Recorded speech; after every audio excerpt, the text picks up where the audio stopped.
Hello. How are we doing? Happy Friday, everyone. Yeah, I was just in a mood to stream, and yeah, I've had this game in my library now for who knows how long. I feel like I maybe bought it in the fall, the autumn sale last year. So yeah, I don't know. It's just I've never gotten around to it, and why not now? You know? It seems like the audio might be a little loud. Let me bump it down a little bit, and then if it's a little quiet, we can always move it back up. But it was really loud for me on my end too, so yeah, we'll go from here. Let's go ahead and start. I'm going into this pretty blind. I don't know too much about this game. I obviously have seen a little bit of like the art style, and I know it takes place in like, I think the 20s, the 1920s. But yeah, that's all I really know. So let's get on with it.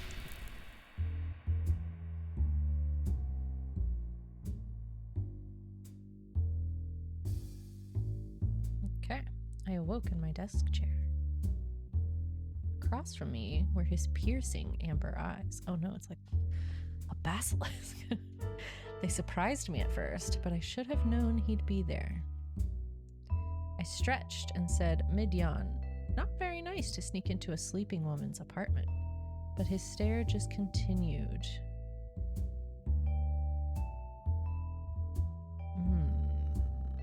I cursed the open window. Of course, that's how he'd entered. I'd hoped to finally rest my eyes a while, but fate often disagrees with me. I knew I didn't have what he wanted. Reaching into my coat, I took out my knife and flicked it open. Why would you give him the knife? I held the knife steady, while staring back at him. Look, I said, nodding toward the desk. That's all there is. Take it or leave it. But a detective knows when she's beat, and I knew then. He wanted to search the place, and that's what he would do. I sighed, knowing my weakness for his type. All right, I said, let's look. He let out a gleeful meow in victory. I cut a piece of my apple that the cat had rejected. Always the sore winner, I jabbed. But I was smiling too, because I was telling the truth. There was absolutely no other food in my apartment. This art style is very fun. Sorry, can we? Yeah, this is real slow feeling. It's better. Okay. The cat often dropped by to scavenge. He made a lot of noise when he thought I was holding out on him. But right now, the place was clean empty. No food anywhere. I had to prove it to him. I had taken copies of old murder cases from the SFPD records when I'd left. I loved reading through them, even though my own contributions were minimal. At that time, I longed for those types of jobs. The truth was, any work was hard to find for a female detective. That lamp had belonged to my Uncle Lewis. He'd been an SFPD officer, one who'd argued policewomen could be good detectives even while the others jeered at me. I knew he'd been right, but my current workload didn't help that claim. I thought about him. Thought about Lewis more often than I wanted. I was lousy at handling the emotions behind those thoughts. I kept a small statue underneath the side table. It had been police evidence in a crime, and its owner hadn't wanted it back. I took a shine to it, so I snagged it for myself on my way out of the department. Packaged cigarettes were the latest trend, but I still preferred to roll my own. The ashtray was evidence that it was a practice skill. I suppose I had a lot of free time back then. The cat had waltzed into my apartment a few years earlier. He kept coming back, though there was rarely a morsel to eat. He'd continued his loud meowing until I proved to him the place was empty of food. I don't want to... I guess we can talk to the cat. Doesn't matter how doe-eyed you are, cutie pie. We've got no food around, I told him. He licked his chops and looked at me. Apparently, he still didn't believe that. I needed to contradict him somehow, to show him something in the apartment that would prove it was empty of food. Hello, Avery. Welcome. We have a stray cat that has invaded our apartment and is demanding food that we do not have. Oh, I see. I have to contradict. Okay. I went back to the apartment to search for clues that I could show to him. I see. Okay. I didn't actually play the game Contradiction, but I watched someone play it, and it seems like that's kind of what we have to do. Sounds like my son. I feel like, yes, every cat. It's just like, I know you have it somewhere, and if not, you can get it. So that sounds like a you problem. My old notebook, now filled to the brim. I wrote everything down, even the minor details. Never know what can be useful. The first half had my old cases. The second half had my current. The second half had my current bunk, adultery cases, the only things I get hired to do. Whatever my findings, my employers often refused to believe me. It was thankless work, but even that was hard to come by. A newspaper was flopped on the floor, its headline about the death of Lenin, leader of the Red Menace sweeping Russia. It seemed the Bolsheviks had lost their head.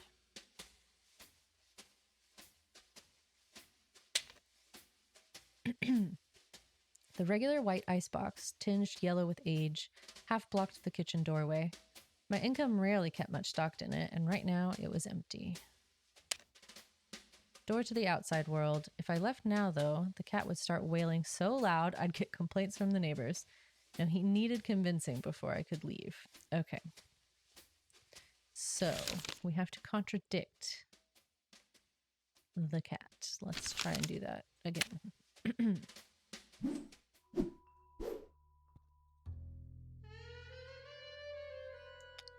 Okay, contradict. Show the cat there's no food. Icebox. The regular, yeah. I opened the icebox so the cat could see inside. Empty, I told him. He's like, well, you're gonna have to fix that. The cat looked quizzically at the open door, then back at me. Sorry, fella, there's no grub in there for me either. He stared at me with eyes as disappointed as I felt. Those big yellows always got to my soul. Thoughts of my family filled my head.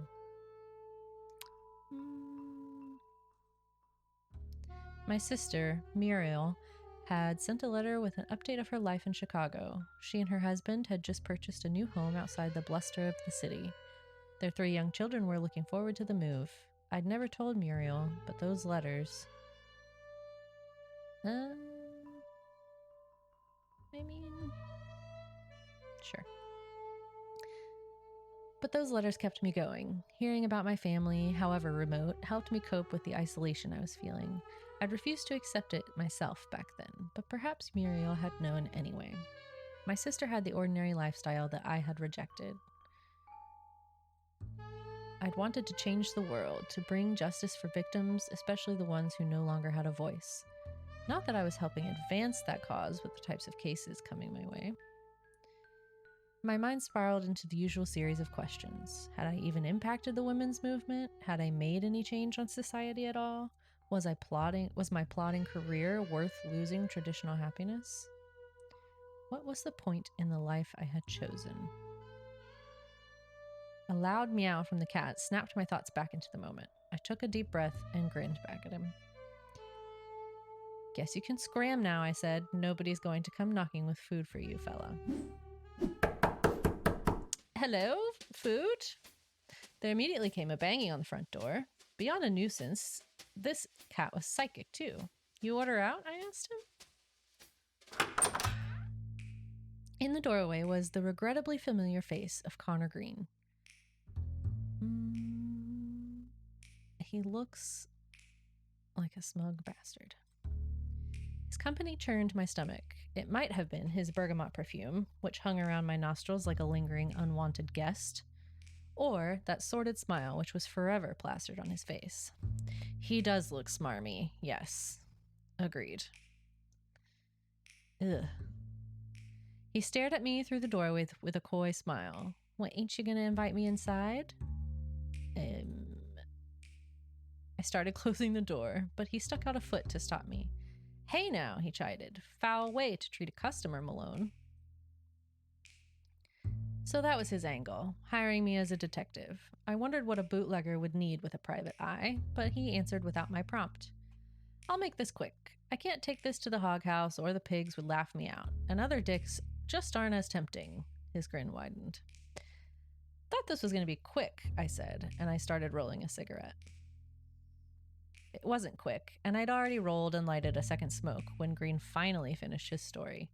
I noted the important bits in my book. It had started with a letter slipped under his door in a white envelope. The envelope contained a single typewritten leaf, which he handed to me. It read, "End your game or we'll end you." It had no signature, instead ending with only a small scribble in the bottom right corner that resembled a black hand. Green had a lead on a new rum running scheme, a connection from Vancouver. He'd given a sample to Tiny Paul, the gangster who ran the Tin Spoon Speakeasy for mob boss Jerry Ferry. They'd agreed to buy in for more. Green surmised the letter was about his rum running. He suspected Redstone Stable, another bootlegger, of sending the letter. He told me that Stable ran a barbershop during the day and gave me the address. Green needed to know who the threat was from. He'd get Paul's gang to deal with them and continue his scheme to get rich. If I go snooping myself, he concluded, folks see I'm not trusting people. No trust leads to no customers. I need to play it low key, which is where you come in. I raised an eyebrow and stared at him through the cigarette smoke. Something in his yarn was still twisted. He must have noticed my reticence because he said, "You know, I worked closely with Lewis. I'm sure he'd want to protect me as much as any other victim." My uncle.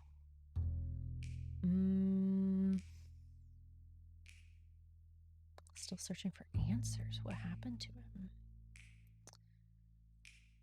Lewis had put me on the force to begin with, made me the first policewoman for the SFPD. He was the only one who'd let me walk the beats with him, or do more at crime scenes than comfort a widow.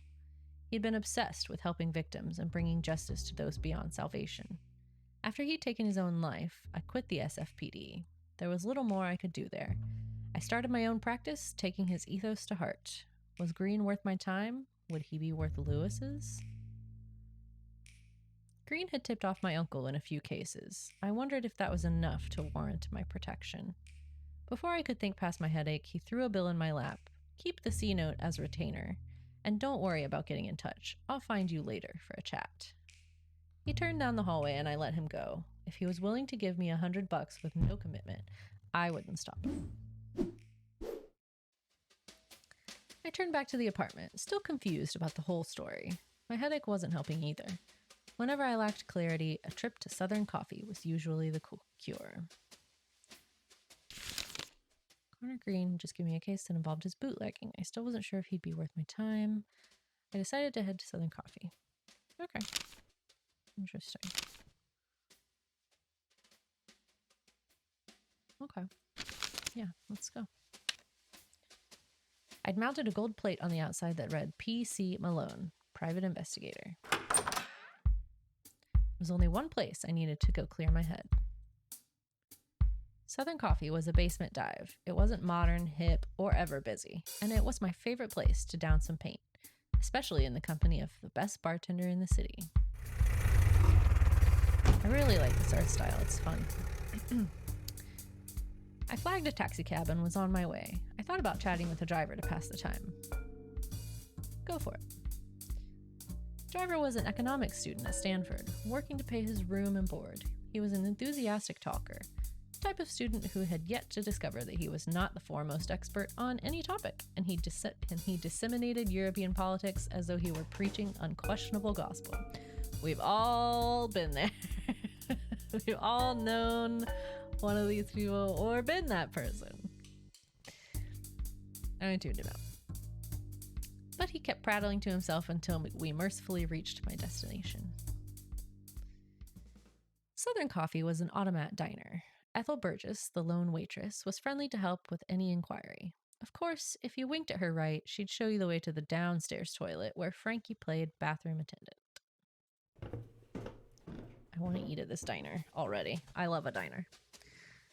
Southern Coffee had the distinct feeling of home. The familiar smell of mold in that old basement was enough to put a grin on my face. Frankie had a bond with that old shaker at the end of the bar. I was surprised he hadn't named it. He could sling a mean drink, and though he'd only use the good liquor if he liked you, Frankie liked me. The bar stools were crooked and worn.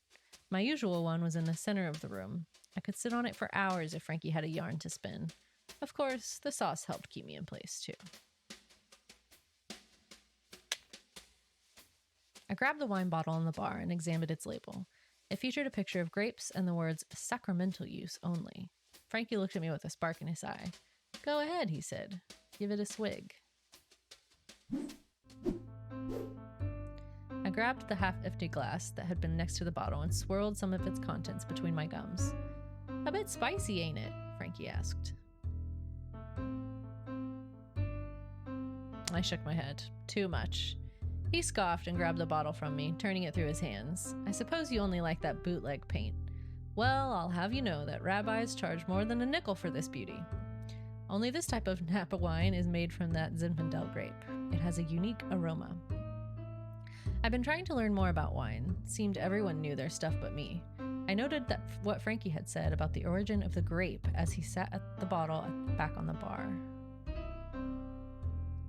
Since when do you know grapes? I chided. Frankie let out a bellied laugh. Some of these grapes are older than you, Malone, and I've known about them since I was a small tot. It's why I'm so good at my job, you know. Frankie sighed. Too bad more folks can't taste them. That woman's league is the devil.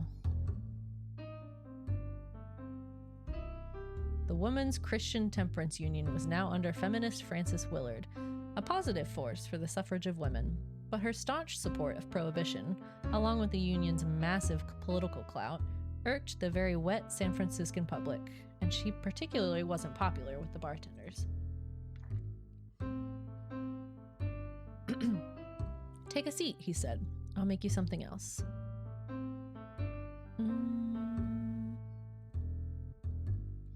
He'd been a decent pitcher for the Seals a few decades earlier.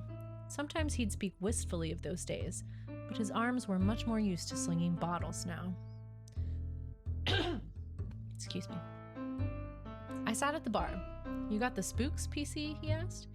You're worn as a cashier's mitt. I suppose my exhaustion showed. I won $100 for nothing, and I can't let it go. I told Frankie about the case, the threatening letter sent to Connor Green, how he assumed it was related to his bootlegging, and his suspicion of Redstone Stable. The story took longer than I'd wanted, Frankie showing genuine interest by asking many questions. When I finished, he threw me the whiskey sour he'd been stirring. I took a large gulp and gave a sigh as thanks. Well, Green's case is better than most of what you're given, he said with some enthusiasm. At least it's not more of that adultery bunk. Sure, I replied, but I started with a goal in mind. What's the point in helping a man like Green? Frankie clicked his tongue on his teeth. Lawyer or priest, why does it matter? Let me ask you, are the clients you have now the type you want to help? I admitted they weren't. I told him that I'd wanted more from my detecting life. It could be that Green's case shoots your career forward, Malone. I sighed and stared down at my drink. But my daze was interrupted by the basement door opening then slamming shut. It's the lady from the cover art. A small blustering woman began marching towards me. She was wearing a light blue cloche hat with a gray ribbon, tilted back on her head, a scarf of similar blue draped around her neck. But I was startled by what she wore under it, a gray trench coat that looked too large for her frame. It was exactly like the one that had belonged to Lewis. She hurled insults at me a while. All I could do was sit and take it until she ran out of gas and started breathing heavily. I set my drink on the bar and looked her in the eyes.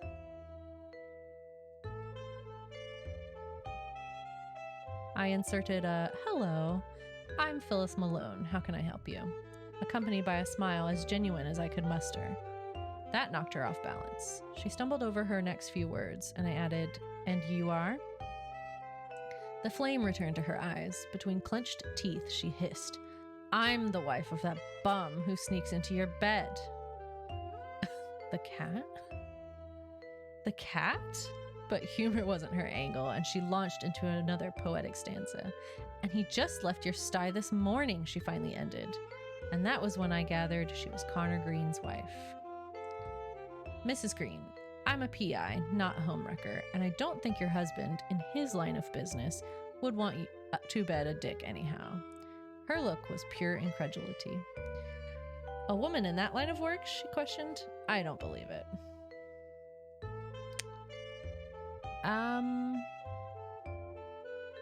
Can we prove it with what we have right now?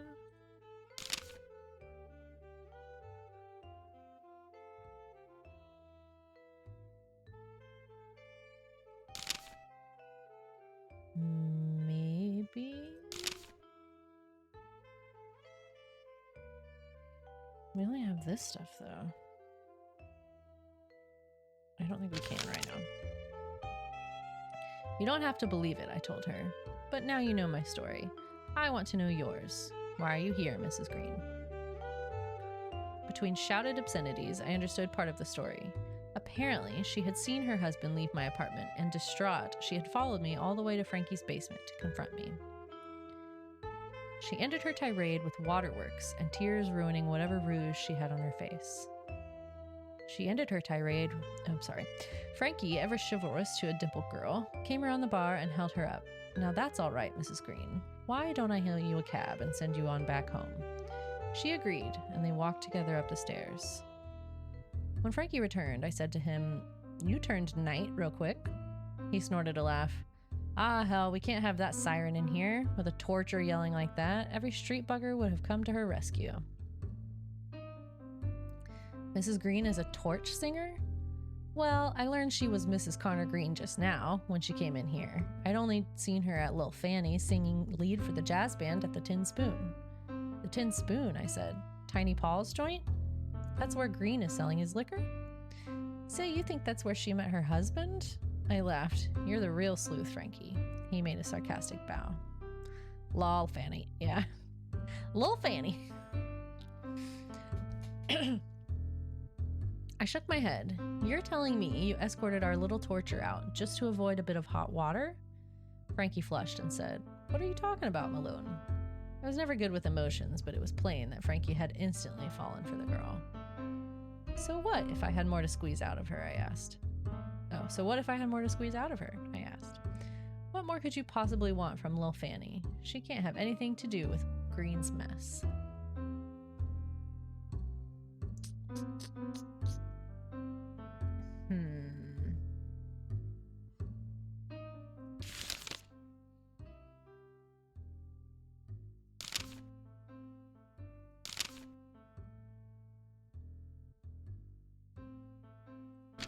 I mean, we don't have a way to contradict it. I considered Frankie's point. Maybe she was unrelated to this case. I shrugged and stood up from the bar stool.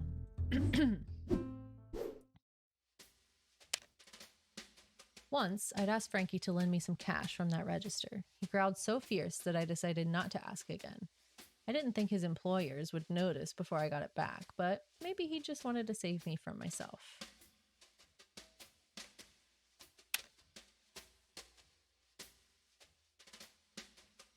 Okay, so I can talk to him again.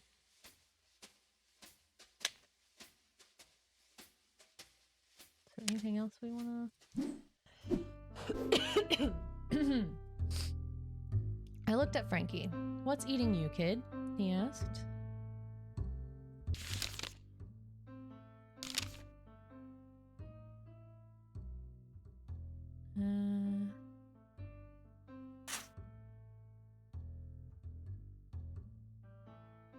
Yeah, show him. pulled Green's letter from my pocket and showed it to Frankie. I'm still stumped on this note, I told him. Frankie shook his head, puzzled as I was. Well, Green said he thought Redstone Stable sent it. Maybe he did. Talking with him could at least lead somewhere. I agreed and vowed to speak with Stable. I folded the note back into my pocket and thought about what else I could ask Frankie. Anything else?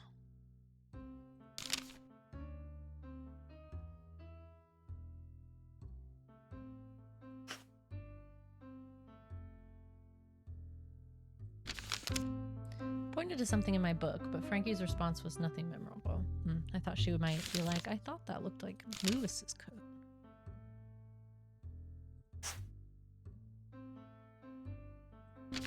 Anything else? Okay. Swiveled my seat away from the bar. All right. Yeah, let's go. I was heading up the stairs when Frankie called after me. So what are you going to do? About my sister. I've been thinking about little Fanny. Lil Fanny. I supposed even mobsters had people who cared about them, and she'd been wearing Lewis's old jacket, so perhaps Green and Lewis had been closer than I'd realized. I guess I'll take Connor Green's bait, I replied. I've got nothing better on the stove, and he might need the help. Something still stinks, though. Well, what's your plan? Frankie asked. The way I see it, I have 3 goals right now. Green hired me for a job. Find the guy who wrote the letter. That's the basic part. But you want more? Asked Frankie. I nodded. Green's a shady character. I have to learn about him. Who is this guy? Dig in his past. Can't go back to him blind. And then there's something about his bootlegging. How'd Green get a connection like that? What's his source exactly? Squeezing that lemon might give me more juice. That sounds all right, he replied. So where is it you're off to? Got 3 leads. That bootlegger Stable, who Green claims sent him the letter, the Tin Spoon Lounge, where I might learn more about Green's rum-running schemes, and Mrs. Green, who could give me more dirt on her husband. Frankie nodded his approval. Well, if you're ever stuck, come back and see me. You can never solve anything without talking it over. I smiled and went up the stairs. All right.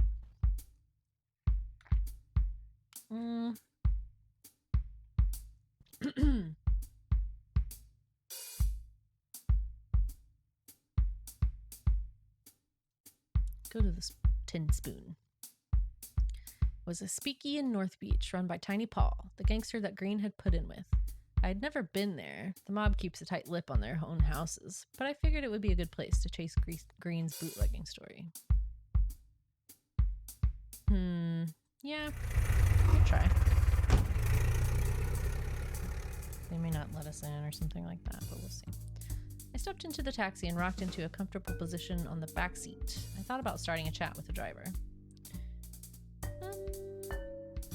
Nah. Peered out the window until we arrived. I opened the cab door in front of a North Beach warehouse with a wooden sign. The sign's text was too worn for me to decipher any of its English, but a small gray spoon was still visible below the letters. I rapped my knuckles twice over the large metal door. A panel just above my head slid sideways to reveal a pair of eyes. The eyes looked me up and down, then just stared ahead. They were black and held no emotion. The room beyond was dimly lit, so I couldn't see much of their surrounding face. I cleared my throat.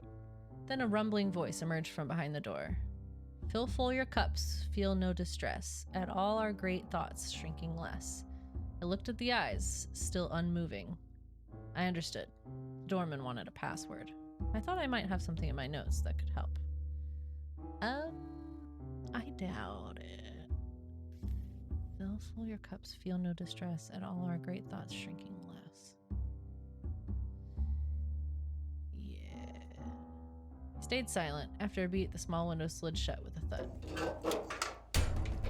Prohibition was a joke in San Francisco, and most speakeasies would let just about anyone through the door, but the mob ones weren't as relaxed with their rules. I knew I wouldn't enter until I had said the correct response. I wonder who I could ask about a speakeasy password. Yeah, Let's go talk to Mrs. Green first. Green's house might contain more clues about his past, or some reason a threatening letter would come his way. And if I got lucky, Mrs. Green would be there to pump with questions. More questions. Sure, I kind of wonder if we'll get something like evidence out of these cab driver interactions. We talked about politics, but I don't remember exactly what about. Not all my conversations with cab drivers were memorable. The Greens' apartment was a section of an old Western Addition mansion. The owners had divided it for struggling families to rent after the 1906 fire.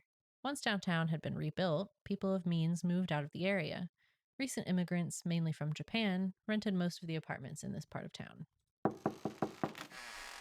I knocked on the front door, but didn't get a response. The latch was undone, so I pushed it open and stepped into the room. Oh my.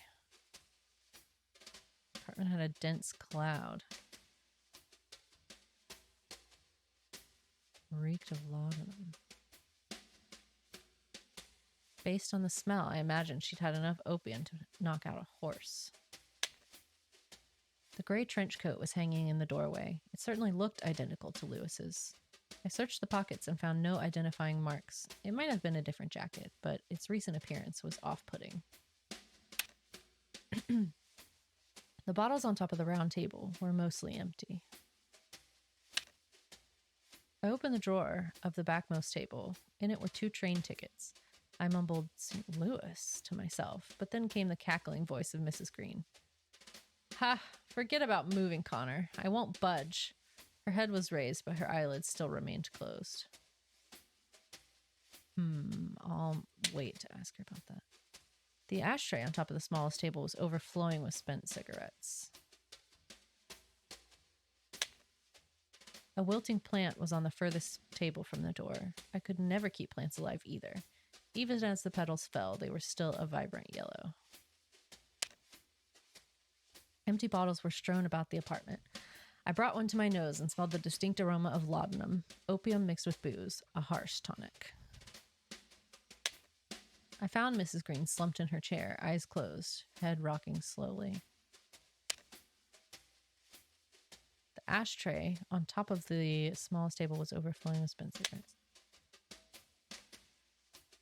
I asked her further questions, but her head just lolled back to where it had been. There was nothing else she'd say. I found Mrs. Green slumped in her chair. Hello, Mrs. Green, I said loudly. She let out a long moan from the chair, then lifted her head, but failed to raise her eyelids. She tilted her head to the side, giggled, then let it roll back into place.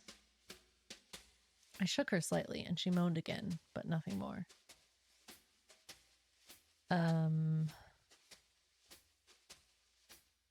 there anything else to...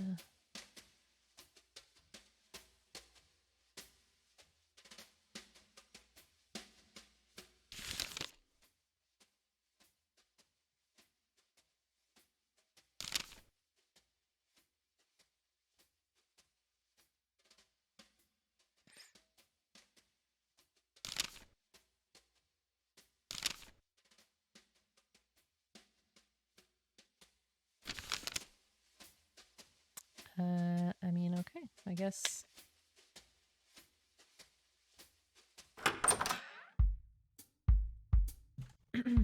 Try the barbershop.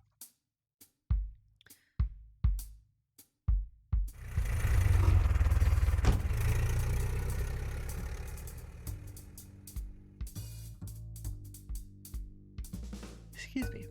I hailed a driver, gave him the address, and stepped through the back door. I debated talking.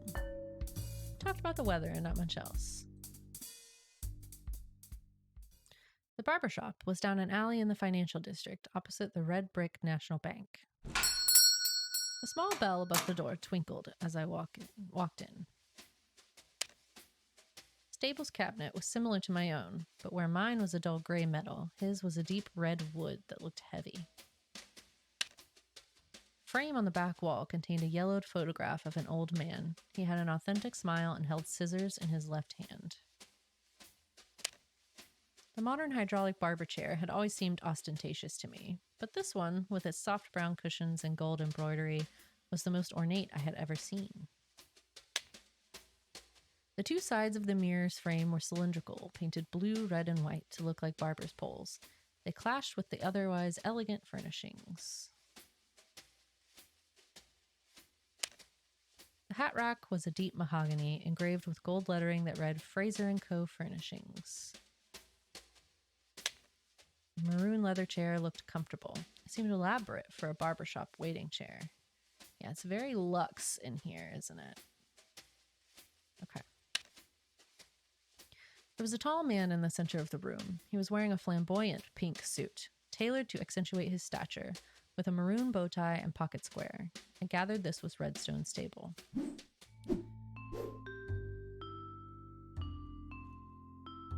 The man turned to face me. He grinned, and his squinting blue eyes made the smile feel genuine.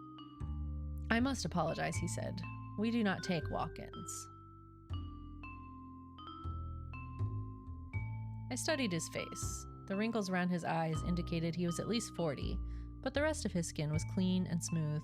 He wore no hat and shaved his head completely bald. When combined with his smooth skin, it hinted at the look of a small turtle. His pink suit and maroon accessories only added to his eccentricity. Gosh, my throat's getting so dry. There's a lot of reading in this game. He smiled and said, "How foolish of me. Of course you're here for the information, Miss Malone."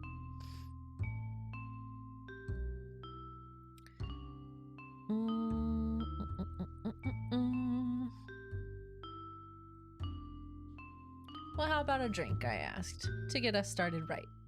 Stable's eyes lit up and he laughed. You are completely unlike the other sleuths.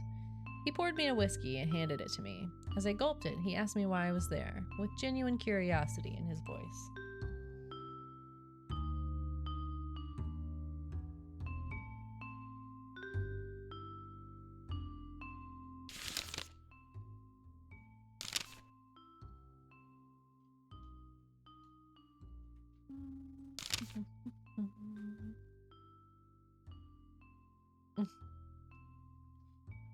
Thank you. Okay. Do we want to actually ask him about something straight away? I think no. Well,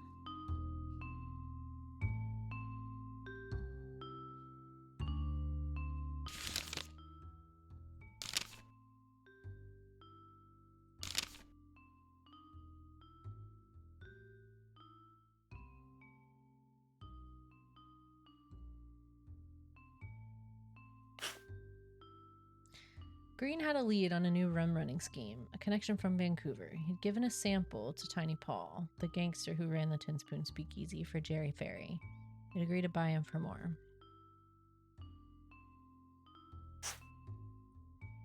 Stable would know my name before I'd given it to him. How did you know my name? I questioned. He smiled again. He apparently liked smiling when he was pleased with himself. Barbers hear gossip from around town, Miss Malone. Sometimes that gossip is worth remembering. And what gossip had you heard about me? I asked. Just that the niece of the late San Francisco detective, Louis Malone, had resigned from her policewoman duties and started a private detection agency. But that was months ago, was it not? I confess I have not heard much since. I asked if he'd known Louis. Not well enough, he said. I hear he did his job by the letter of the law, and I lost that alphabet years ago. Well, Miss Malone, he smiled. Will there be anything else? I feel like we should.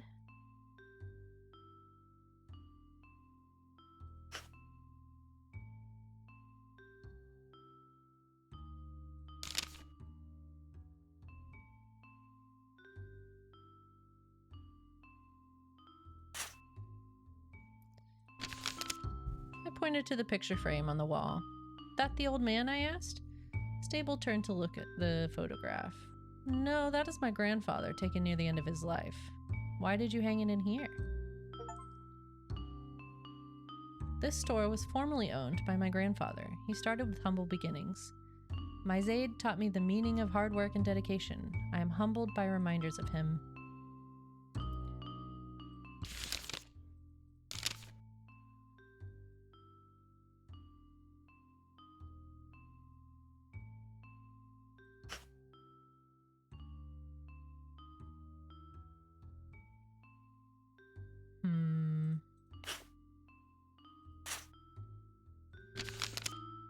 Why not give me a cut? I asked. I don't see any clients around, Stable.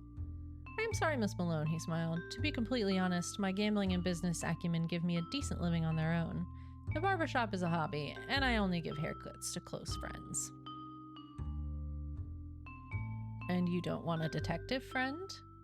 I asked. I never claimed not having a detective friends, he said, just not the private variety.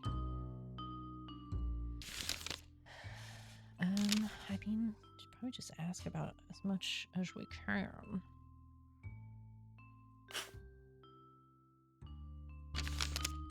I nodded to his furniture. Elegant trappings for a barber. Math was never my strong subject, but I can't see a barber making enough for all of this. He smiled. Yes, I have other methods of procuring wealth, but I do not engage in illicit activities, if that's your implication.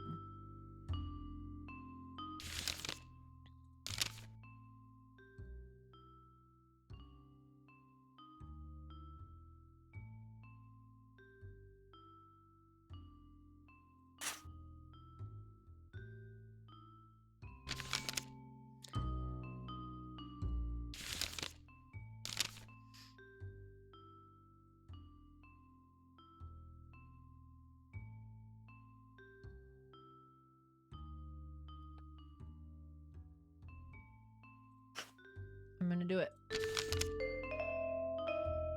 pulled Green's note from my pocket and showed it to him, but didn't let him hold it. Green tells me this letter's from you, I told him. He doesn't like threats. Stable lowered his head to study the note, then chuckled. His knowing grin returned to his face. But this is a blackhand letter, he said, flourishing a hand toward the paper. Have you ever seen a blackhand letter, Miss Malone?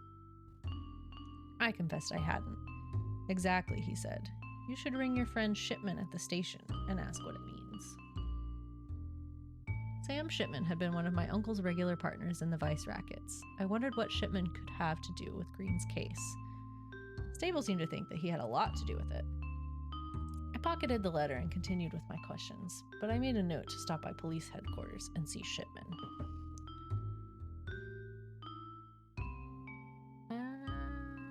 Not right now.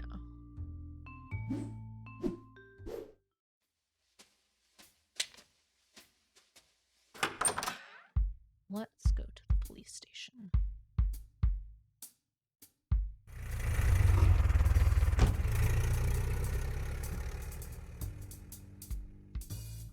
I gave my address and slouched in the back seat of the taxicab. I thought a good way to pass the journey might be to chat with the driver.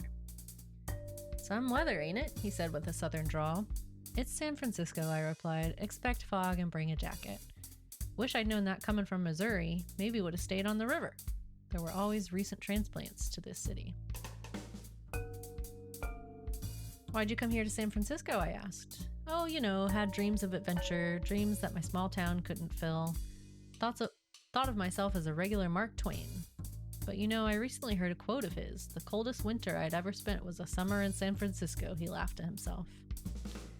We talked for a while about San Francisco, its overcast climate, its treacherous hills, its lush green parks. Eventually, we rolled to my destination, but before leaving I asked, did Mark Twain really say that about San Francisco? The driver smiled and shook his head. Nope, but if I tell you he did, at least you'll remember a quote that's mine. I chuckled and left the taxicab. The North Beach station was SFPD headquarters, also poetically baptized the Hall of Justice. The building dominated the corner of Kearny and Washington in Chinatown. Rebuilt after the 1906 earthquake, I thought it looked even more sour than it had before.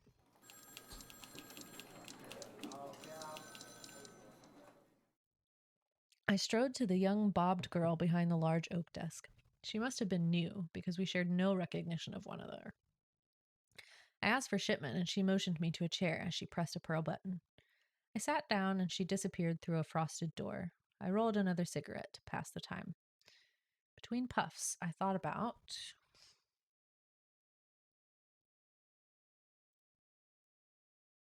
my history at the department.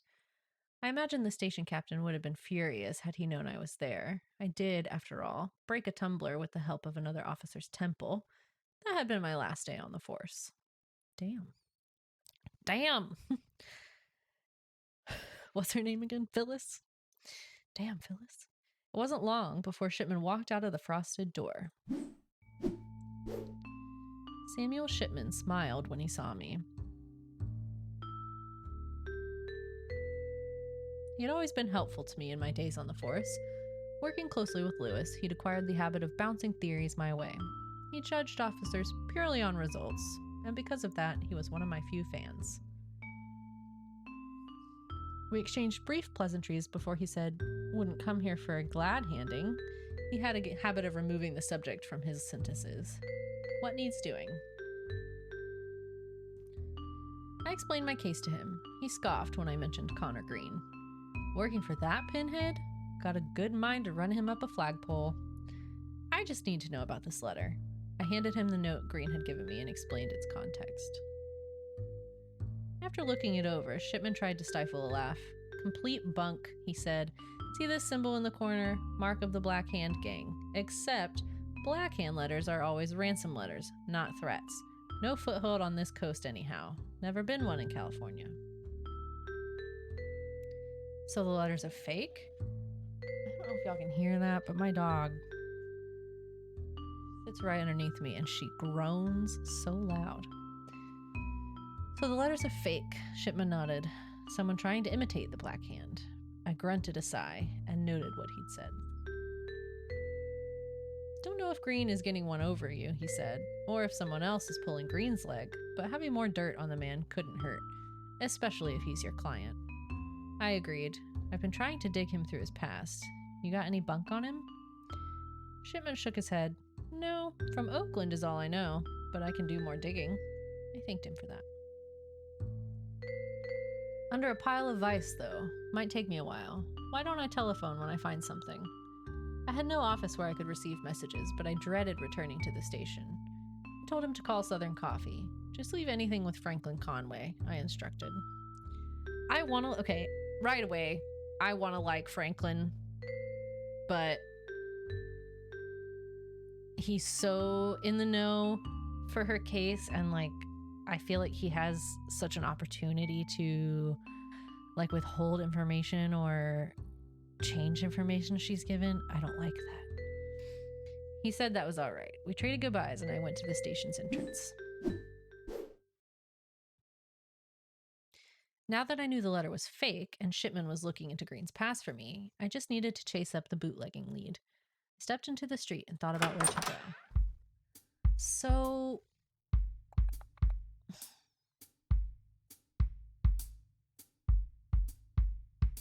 I feel like we pretty much exhausted stuff in the barber shop. I want to try the Green's house one more time.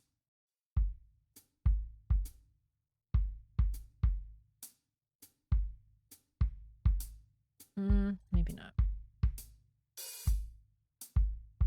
We could maybe ask Stable about the Black Hand note and be like, this is a fake. Have you heard anything?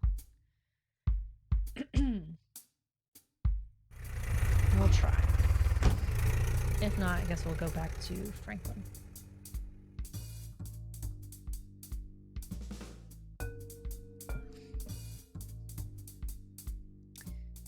I exchanged forgettable banter with the driver until he asked, hear the latest news about Harry Daughtry? I talked about Daughtry with him.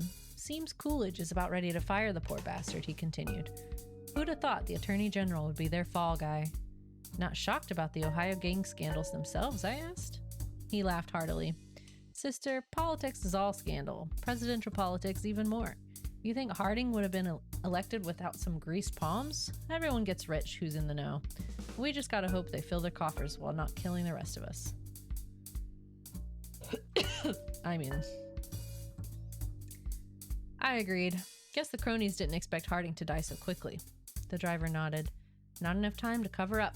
Of course, the politicians themselves are just demagogues. The real leaders are the bosses, enriching themselves while controlling the public puppets. We pulled up to my destination.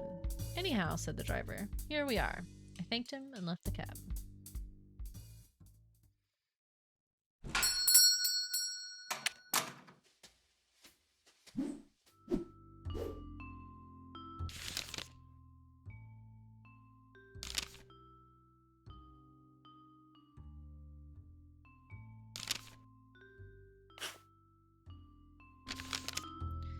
Shipman tells me Green's letter is a forgery, I said to Stable. He grinned wide. Yes, Miss Malone, that I told you, but I am curious whether Mr. Green himself knows it. Stable still would admit no knowledge of the note. Let's see. Claims he doesn't bootleg. I nodded again to the elegant furniture in the room, but Stable wasn't ready to admit where his health had come from.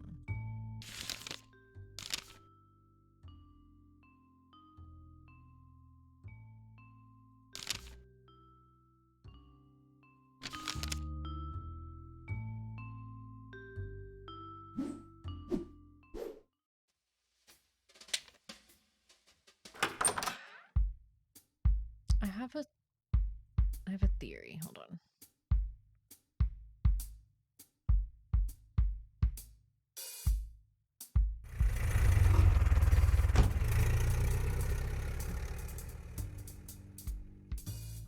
Started talking about boxing.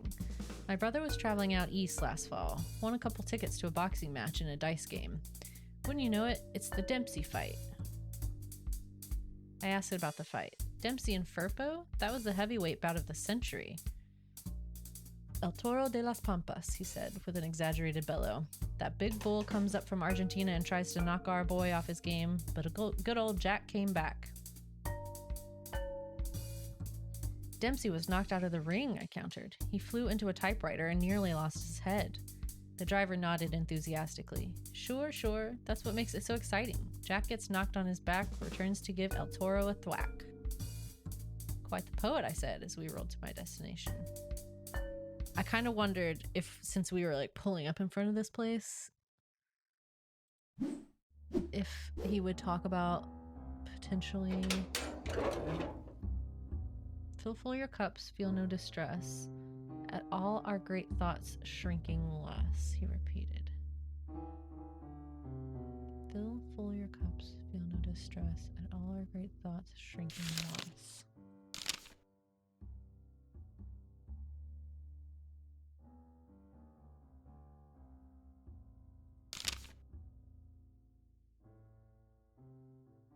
Nope.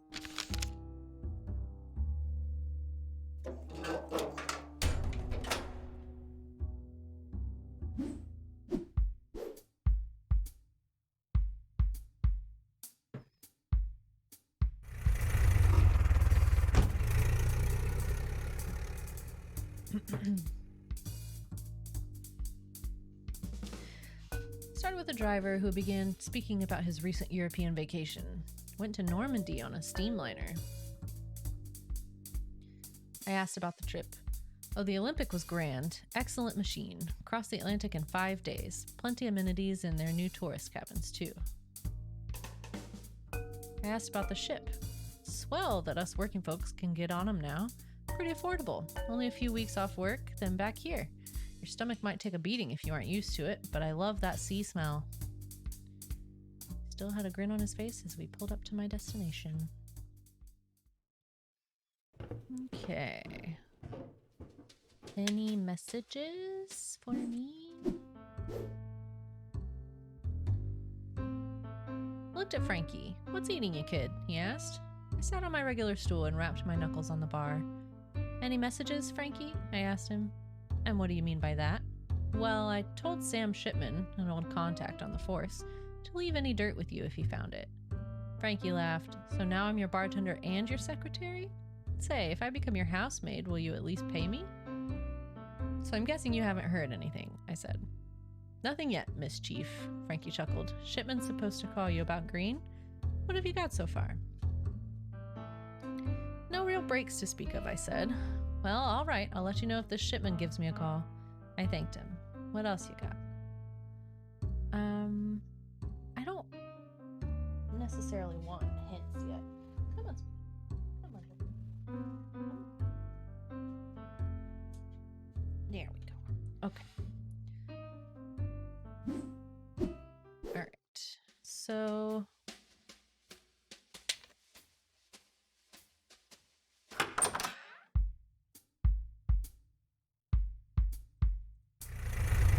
I'm wondering if we can just keep asking her stuff even though she's in her like state. I asked him how he liked driving a taxi cab. It's all right, he said. Pays the bills, I suppose. But these things have 2 wheels too many. You like motorcycles better? I asked. He smiled. You've never ridden one, huh? You wouldn't ask if you had. I know poet. Can't tell you why it's such a riot. But it's a tonic to the rest of life, sister. He described the smell of the open air, the forest roads, and the sandy beaches on the road from Oakland to Santa Cruz. Got a cheap Model H right now, but I need one of them new R32s, made by a German group who used to make airplanes. Those babies are so fast they might as well fly. His eyes still held a twinkle as I left the taxicab. Okay, ma'am? No, she is not ready to talk. Did I miss anything in here?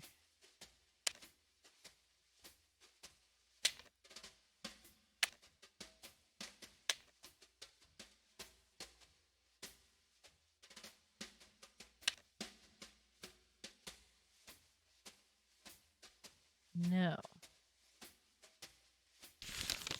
Okay. Discover Green's past and investigate his bootlegging.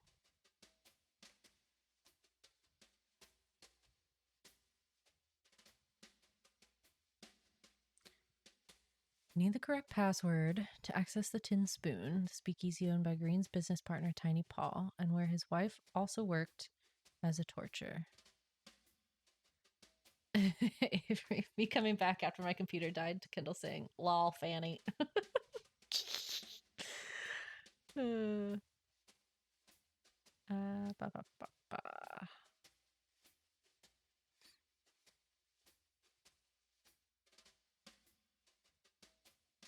How do we get more information on Green's bootlegging if we can't get into the Tin Spoon?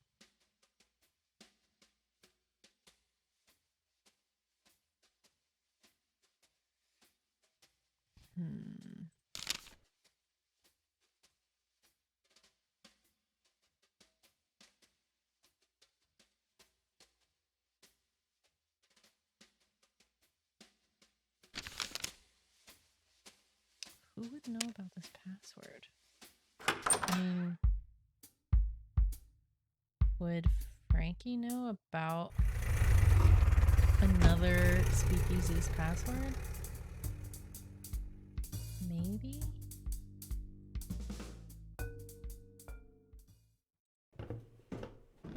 Let me ask him really quick.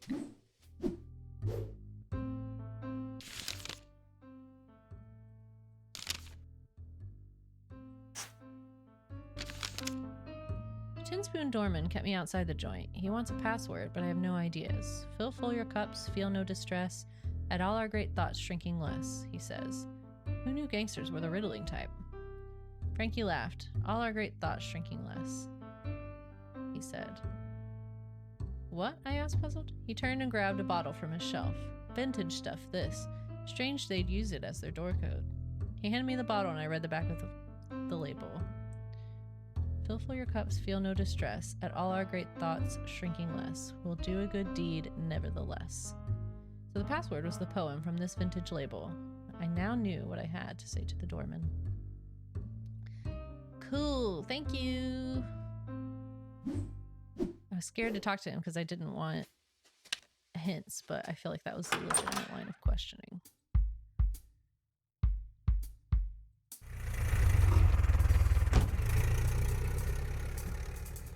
Okay, sure, we'll talk. Asked if I heard the new radio program, WLS Showboat. When I said I hadn't, he launched into praise about the floating palace of wonder. You see, there's this captain and his first and second mates, right? They go around sailing all the rivers of the US. Of course, they're terrible at running the ship, doing things like, he broke his sentence with a chuckle, hanging laundry on the paddle wheel. Can you imagine? Well, anyhow, they also play music from different places. Twangs from the South, trumpets from Chicago, and they run it weekly. How about that? How about that? I replied. These taxi drivers.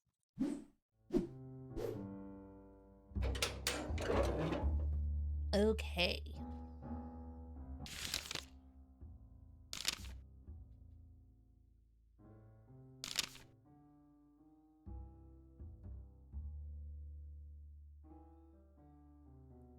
Where do I... There we go. We'll do a good deed nevertheless, I recited the line that Frankie had shown me on one of his bottles. The eyes squinted. Wait here, came a gruff response. The panel slid shut, and I heard footsteps walking away. I rolled a cigarette and waited. After a quarter of an hour, the panel opened again. Bar's closed, but you can shoot pool in the upstairs room, said the eyes. Pulled the door ajar so I could see a set of metal stairs. I walked up the stairs and opened the thin wooden door to the billiards room. It was much smaller than I'd expected for a gangster's paradise. The only light came from the hanging lamps above the billiards table. The haze of cigarette smoke darkened the room's corners. A couple tall chairs were placed around the billiards table. The room was lit only by the dangling lamps above the billiards table. The rack on the wall held 5 cues. A bottle of unlabeled wine sat on the table. When I sniffed, it smelled of strong spice. A clean ashtray sat next to an emptied glass on the table in the corner. All right, anything to... The pool table was the focus of the space. The light reflecting from its smooth green surface tinted the den. I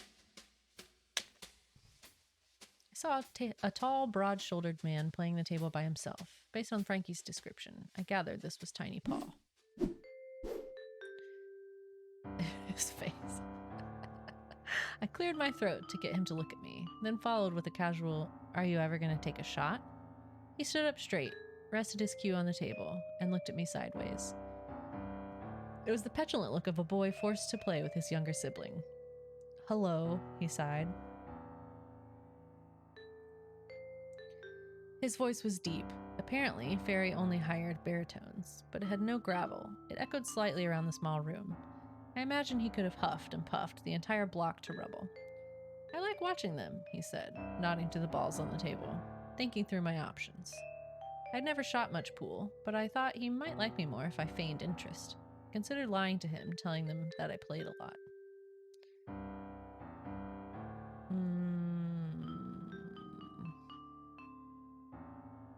I'll stick to cards. I didn't lie to him just then. "Stud, blackjack, or bridge?" he asked hoarsely. I raised an eyebrow and he showed a sheepish grin. "A gambler plays them all." Continued after cracking his knuckles. "But I don't think you're here for a game." Do we play it cool? No, we're just gonna go straight for it. I asked about green. "How's the gamble on that wine?" He grunted. "Green's setting it up. We're the muscle. What more is there?"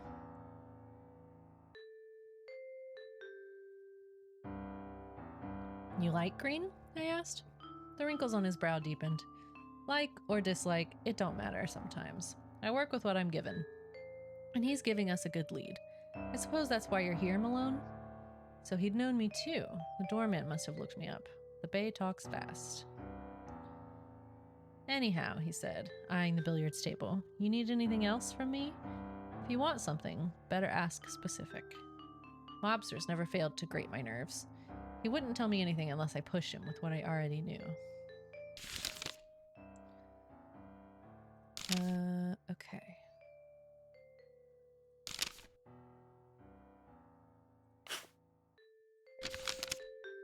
So you're giving Green the dough? I asked. That's right, he said. We gave him the cash to get the supply going. You already gave him the money? Aren't you afraid he's going to run out on you? I asked. Tiny Paw frowned. I suppose you know less than I thought. Well, just to set you straight, that kid's right under my thumb. No way he'd get out of town alive before setting up our source. Turned his gaze back to the pool table.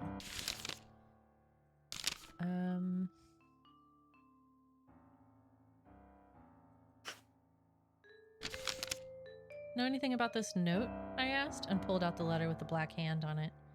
Tiny Paw looked at the page, then laughed with his whole body. So, there is a letter. Green's shaking over that. I'm not losing sleep, though.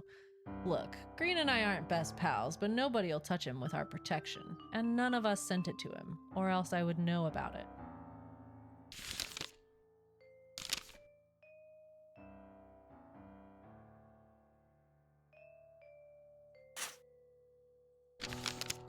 Green's wife is a torture here? I asked. Paul smiled. With the pipe she's got built into that body, she's the reason most fellas keep coming back to the joint.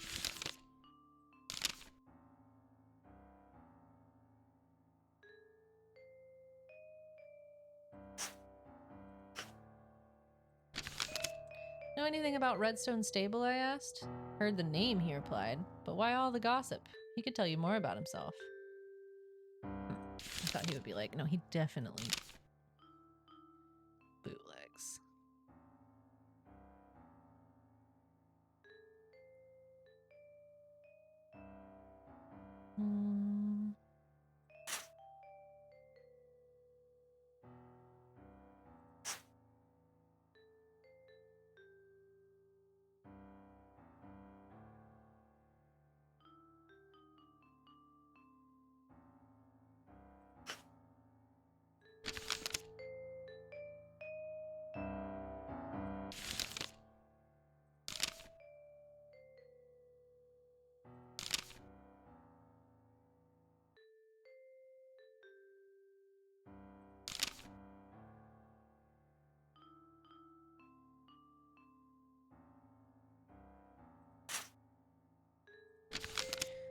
Considered telling Tiny Paul about Green's tickets to St. Louis, but if these mobsters thought that Green was about to blow town, they'd be liable to dig him an early grave. I still needed to solve my case, and for that I needed my employer alive. Maybe after it all cleared up, I'd mention Green's tickets. Okay, what else do we have?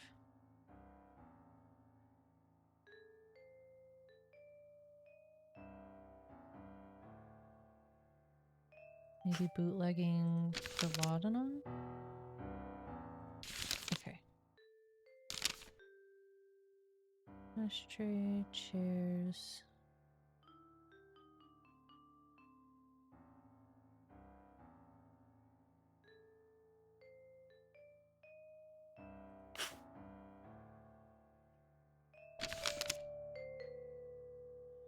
That bottle on the table, I asked? He said, that's the stuff. A sample from Green's source. I know some Napa wine that smells exactly like it, I said to him. That's so, he smiled. Well, that one's from Vancouver. I had to work every muscle in my face to stop my jaw from hitting the floor. Where's the wine from, Paul? I asked him again. It's from Vancouver, he repeated. Frankie had told me that only Napa grapes had this type of spice. If Paul didn't know this bottle was local, I wasn't going to tell him. But it told me something very important. I had to confirm with Frankie, but if my hunch was on the money, then Connor Green was not getting his wine from Canada, and he wasn't playing square, Tiny Paw.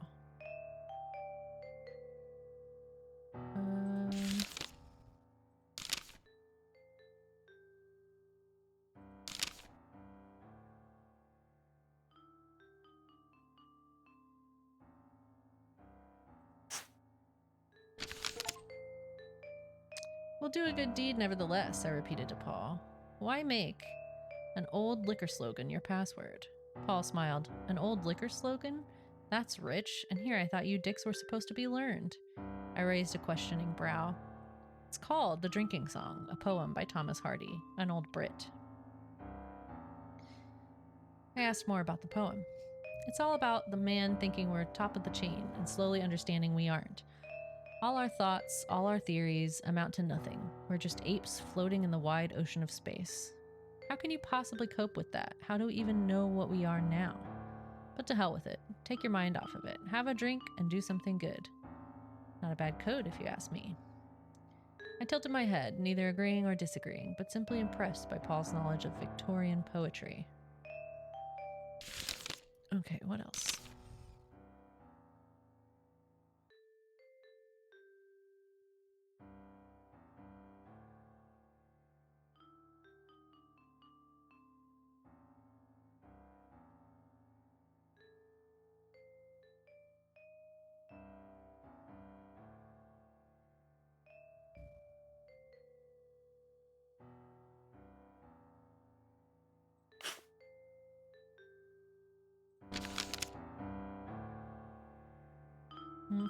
Nothing to say about world news. Alright, we asked about these. Maybe. Okay. Doesn't care that she's following him.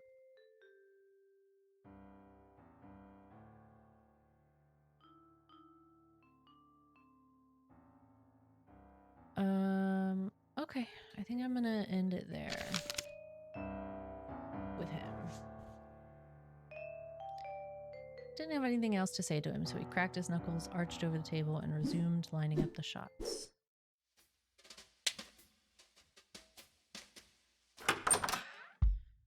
Okay, so we definitely need to talk to Frankie about the wine. We might have follow-up questions for Stable, but let's do this first. Also, we might have that message from Shipman.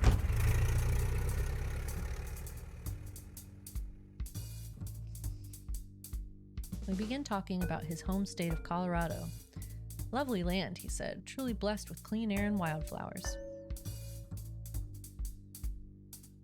I asked why he'd left. The people is mostly fine, It's the politics that are rotten. See, I married an Irish Catholic. Now, most folks are backwards on that, but at least out here, they keep it to themselves. That clan has seeped right into the core of my beautiful state. And now, the clan is starting to think national. They're anti-black, anti-Jew, anti-Catholic, anti-Mason, anti-you name it. He shook his head. A day of reckoning is coming with the KKK and our politics. I just hope sanity wins. Whew. I hope so too, I said. We came to my destination, and I stepped out of the taxicab.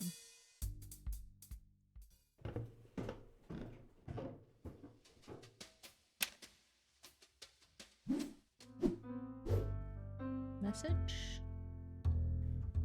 Nothing yet. Okay. Well, you'll like this, I told him. Remember that wine you offered me? Oh, the Zinfandel you turned up your nose to? Where did you say that grape was from? It's from here, California. Napa or Sonoma. You're sure?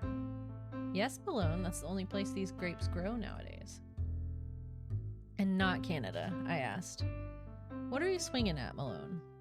Tiny Paul had a bottle of wine that tasted the exact same. That identical spice. He said it was from Green's bootlegging source. From Vancouver. Malone, I'm telling you, he said, no wine anywhere else in the world has that spice. It ain't from Vancouver, and Green ain't getting it cheap. I nodded. Well, you just confirmed my hunch. Green's got no source. He must be swindling Tiny Paul and the entire Ferry gang. And I bet he'll run away with the money. Frankie let out a long whistle in disbelief. Just then, the phone rang. Frankie picked up with a hello? Right, then handed me the receiver, saying, Shipman. PC, he said, his excited voice crackling the speaker. Find anything on Green? I asked. Nothing, he said. I was puzzled. Then why'd you call? That's the idea. First got pinched for a brawl in the Ferry building. That was in November 1920. Before that, no Connor Green anywhere around the bay. Strange, he continued.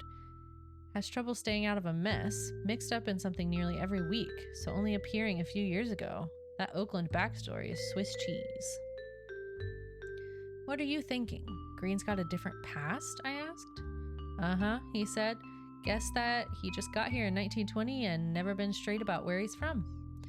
Wait, I said. If Connor Green was a criminal in another town, easily some cop would recognize the name and send him back home. SFPD isn't that thick. Right, Shipman agreed. If it's the same name. Could be his real identity disappeared in another town. I thought aloud. So he might have changed lives. Is there any way to confirm that? If Green fled, the local bulls would keep looking for him, but not if they thought he died. Get these cases sometimes where mobsters fake a death to escape a burg. Use a mangled stiff to do it. Someone unrecognizable. That way they get out of town without a chase. Got any mobster deaths in 1920, I asked. A ton. Too many to look through. But narrow the search for me. A town he might be from. I could check a specific city's archive. Anything in your notes that tells us where he could be from? Yep. Yes. I found some tickets to St. Louis in Green's apartment, I told him. The missus was ruffled when I picked them up. I stayed on the telephone while Shipman used another line to call his contact at the St. Louis Post-Dispatch. I was nursing a glass of gin when he got back to me. Lucky break, PC. Seems there's one that fits the bill. He read aloud an article from the St. Louis Post-Dispatch, dated October 8th, 1920. Gun battle at June's Diner. Gangster dead. Suspected bandit clubhouse scene of another shooting. A heated argument turned deadly Thursday as multiple shots rang inside June's Diner on 14th Street, suspected hideout of Egan's Rats. A man was found dead at the scene, unidentified due to shotgun wounds to his face. Police suspect he is mobster Breg the Jester, who had hired a private eye to investigate threats on his life. Last month, Chief of Police Brannon said investigating gangster-on-gangster death was a waste of time, and the discovery of the threats leads to many to believe police won't look further into the case. Hold on, I said. This Breg character had hired a private detective? Seems police are quick to forget a case if they got a reason to think it's just gangster violence. This lines up with Green, I said. It's better. Breg's first name? Connor. I cursed loudly through the telephone. Continued with my theory, and your story says this Breg was deeply indebted, so maybe Green's just waiting in San Francisco until he's got enough dough to skip town and go home? He have some bootlegging business? Shipman asked. Why would he leave that behind? No, I shook my head. His wine is complete bunk. It's local stuff, not any Canadian route he might be claiming. I didn't know why he'd pull a fast one until now. Returning Breg to St. Louis could be huge. Swing by the station. We'll iron it all out. I agreed and slammed the receiver on its pegs. Nice. Seemed I needed to make my way back to the station. Off we go. So what's the news on Green? Frankie asked as I was headed up the stairs. Now it seemed like I had all the details. I summarized it for him. So the total wrap. Green isn't really Green at all. He's Breg, the Jester, a former member of Egan's Rats from St. Louis. He's Breg? Frankie was shocked. But he's been here a while, Malone. Sure, I said, but only since 1920. He couldn't pay off his debts in Missouri, so he faked his death and moved to San Francisco. He's been longing to go back, but he needs a way to settle his score before he can show his face again. What was that one cab driver talking about with Missouri? He's talking about pretending to be Mark Twain. Anything else with that? Somebody else directly mentioned Missouri. Is that where his bootlegging comes in? Frankie asked. Uh-huh. Green set up a sham rum-running scheme. He bought local wine, but claimed to get it at lower prices from Canada. He convinced Tiny Paul to front him a heap of cash for it. Instead of providing the wine, he's planning to skip town with Paul's money, disappearing to St. Louis with enough dough to pay back his debts. He already faked his death once, so he'll do it again here? Frankie asked. That's right. His plan is similar to his last one. Hire a detective claiming he's scared for his life, fake his death, then know the police won't bother with underground violence. Frankie looked at me with a blank stare. Seems like all the pieces fit, he said. So he just hired you as cover? I sighed. Seems like it. Don't worry about that, Frankie started saying, but I cut him off. I'm going to see Shipman now. I'll sweep away this mess, then come back and see you. Have a stiff drink ready, I instructed. Just be careful, Malone. Egan's Rats have a reputation. They can be ruthless. I turned and walked up the stairs.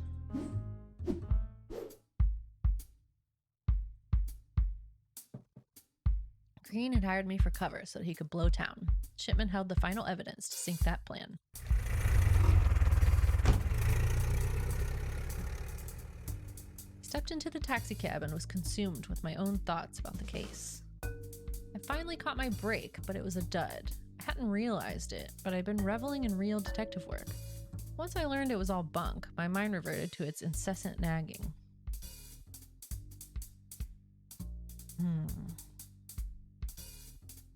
I wondered if I was just a puppet to some two-bit mobster. I was hardly bringing much justice to anybody, which made me unsure of what exactly it was that I was doing. I supposed I was wasting my time. It all came back to me to the same basic premise. You're failing, my inner voice said. I began to feel nauseous in the car. My mind repeated its last thought. You are failing. I hope not. I want to be a good detective.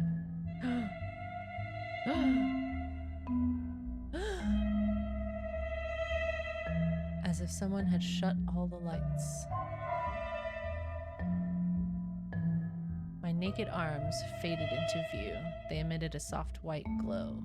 I rubbed my eyes, willing them to focus, but without success. Between my fingers, it appeared in the distance. What? No, I'm scared. Oh no! I could hardly see, but as the object billowed, a clarity came to me. Then I understood what it was. Lewis's gray coat. I floated towards it. I reached to grab the coat, which was when I saw the needles. No, not needles. Glass. Shards falling all around me. One piece wedged itself deep in my right elbow. I grimaced, but I was unable to make any noise or movements. But then, as suddenly as the rain had started, it stopped.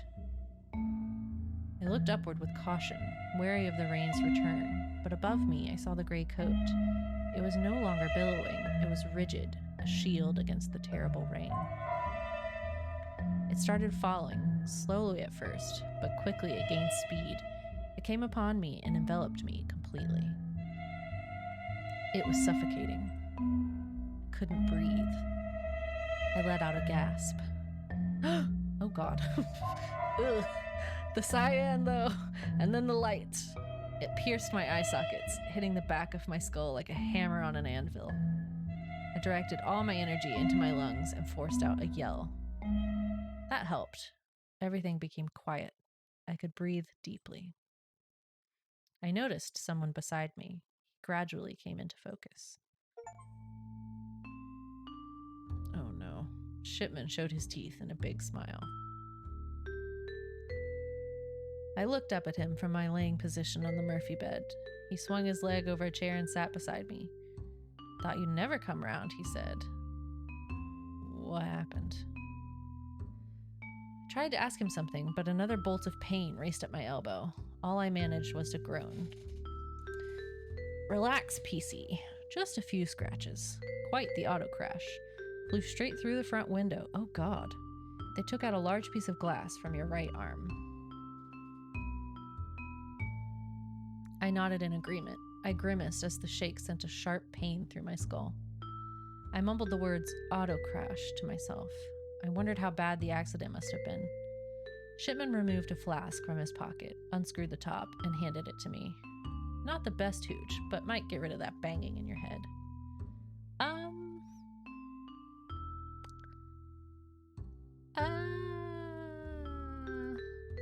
I took a swig. I closed my eyes and sighed a deep breath as its warmth burned down my throat. I know modern medicine doubts it, but that gulp of moonshine helped. I went to give the flask back to Shipman, but he put out a hand to stop me. Hang on to it. Might need another swig after what I'm about to tell you. I propped myself up on my left shoulder to listen. About Green's case, the two of us figured he was going to fake his own death. Shipman clicked his tongue to his teeth and looked towards the floor. That ain't happening. Last night, Connor Green was shot through the heart twice. Okay, are we sure it's him? What? I shouted. The exclamation was impulsive. I swung my legs quickly around and sat on the edge of the bed. My headache had suddenly vanished. Whoa there, Shipman said. Look, been here with you all night, he added quickly, in that chair beside the bed.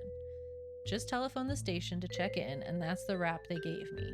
Told them what I'd known from you, and they said they'd chase it up. How do you know it was him? Another involuntary question. I was running on instinct. PC, faking your death involves a mangled body. Shot through the chest, his face is still intact. Whatever Green was planning on doing, he didn't get that far. And we looked it up. He doesn't have a twin. That would be too easy, Shipman grinned. Green hired you for this case, he continued.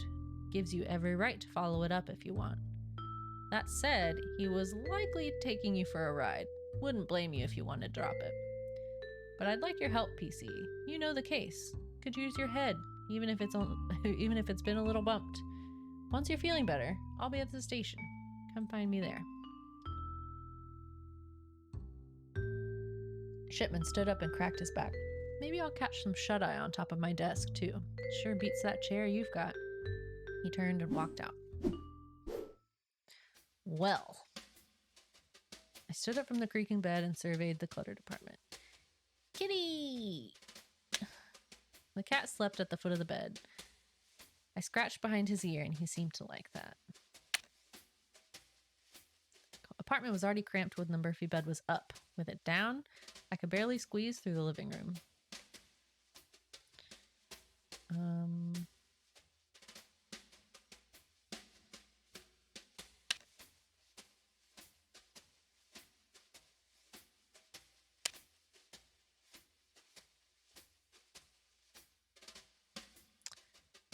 Okay, I guess we can just leave.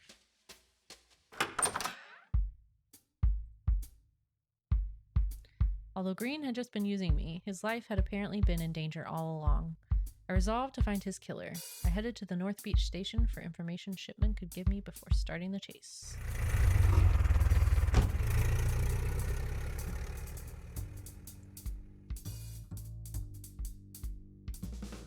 I asked him about his shift and how much longer he'd be driving. Not all my conversations with cab drivers were memorable.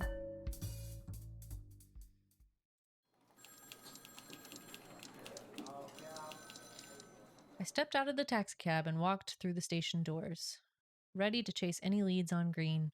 But standing in front of me as I entered, bawling her eyes from their sockets, was Mrs. Green. She saw me and brought her wailing closer. Malone, she exhaled through her sobbing. You were working for my husband. What happened? Her breathing obscured her next sentences, but I got the general idea. I told her I knew as little about the matter as she did, but that I was looking into it, and I was sure the officers were doing their best. She begged me to help them, again drowning most of her sentences with her sobbing. I promised I would try. She took a slow inhale, raised her chest, and walked out of the station. When she was out of sight, Fred Grant came around the corner and let out a snort. Grant was another investigator for the SFPD. I studied his ruddy face, strewn with broken capillaries that it gave the impression of a map of streams. A cigar often poked through his mouth, hardening his jaw and twisting his face into a scowl. I supposed that was an appropriate look for a man who enjoyed his bribes in liquid form. Grant had never been a supporter of policewomen, and he was no fan of mine. He lighted the cigar and said, The widow seems pretty torn up about him. You really helping her out?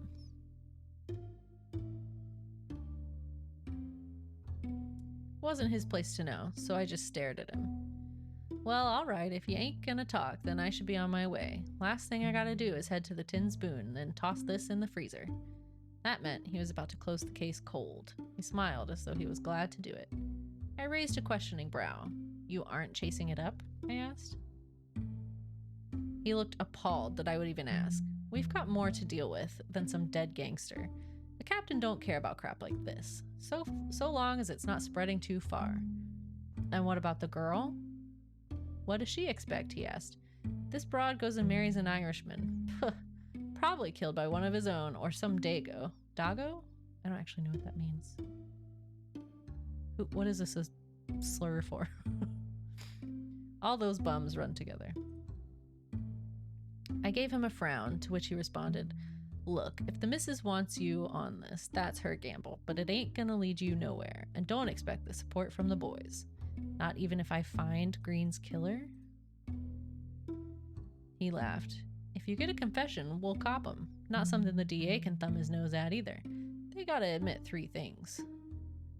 How they killed Green, when they did it, why they'd bother. You do that, then sure, we'll be right behind you. But there ain't nobody here looking into it, I promise." He pulled on a cap and walked out. I hurled a glare in Grant's direction, and I was still fuming as I turned down the hallway toward Shipman's office. Shipman was frowning at the stacks of paper atop his desk, but he stood up and smiled when he saw me. "Glad you made it." He probably knows how much of a dick Grant is, right? That's not gonna... I asked him what he found on the case thus far. He laughed and motioned at the paper stacks, not in any way related to Green. "Piled under the trash now. Nobody's looking into Green's case here." I must have scowled a mean look at him because Shipman was quick to shake his head. "Not that the case is dead, PC, but Captain has no one on it. Even Grant's coming off as soon as he can. We're underwater with other bunk." "So you have nothing for me?" "Not true. Department still did the regular foxtrot." He tossed me a beige folder. Inside was a large black and white photograph of Green's face, muscles relaxed and eyes closed. He looked almost normal, apart from his flattened hat behind his head and the dirt and grass behind that. The report behind the pictures noted 3 important clues. First, that Green died at midnight the previous night. I cursed myself that I'd been so close to stopping it. Second, that Green was killed with 2 .45 caliber bullets to the chest. Those slugs weren't from a pea shooter. Green was killed by a mean gun. Finally, that Green was found this morning laying in Washington Square Park. That was only a block away from the Tin Spoon. I noted each of those facts and gave the folder back to Shipman. "All we got," Shipman said, laying the folder back on his desk. "Can pinch the gunman if you can prove the case, but you gotta solve it without much support. Don't have the time to help either," he sighed. "No point coming back here until you've got your man."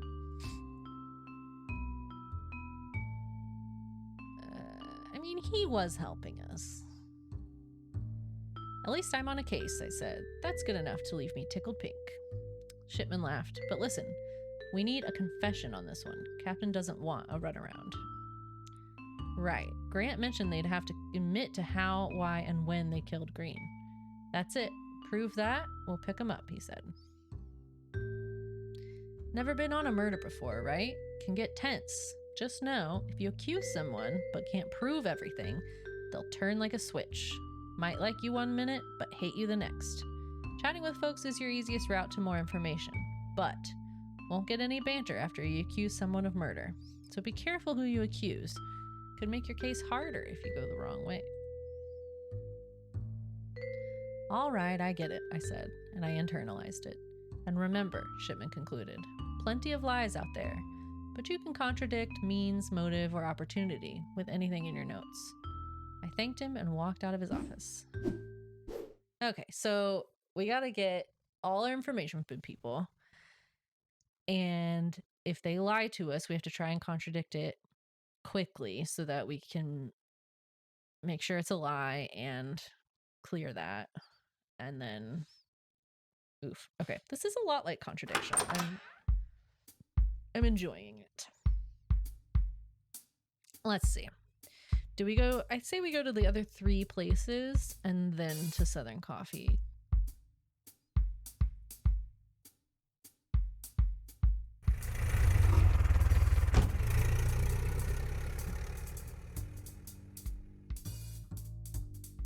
Went to the Palace of Fine Arts, the driver said. When I asked about his weekend, they were holding a guest gallery. My girl is a big Georgia O'Keeffe fan. Myself, I don't get all this new stuff. What's so hard about painting some wavy lines? For the rest of the trip, we spoke about the other artwork that had been on display. pieces from Charles Sheeler, Louis Lozowick, Edward Steichen, and many more. I was sad to have missed it. But when we stopped at my destination, I left my envy in the taxicab and refocused on the case at hand. The barbershop was down an alley in the financial district. All right, is there anything new? There's a coat here now. The hat rack was a deep mahogany. Okay. All right. There was a man seated in the barber chair, tapping his foot and staring at me. I didn't see Stable anywhere. Oh, hello. He stared at me with a grin that extended to his eyes. He was wearing a barber's cape, which told me he was here for a haircut. So he's a friend. I wonder why Stable had left this man mid-trim. I asked how he was doing. Swell, he answered. Yes, very swell indeed. Thank you, miss. His words came out as jovial as his expression, and they held a slight and affable southern tint. A few more pleasantries returned equally verbose responses with no meat to them.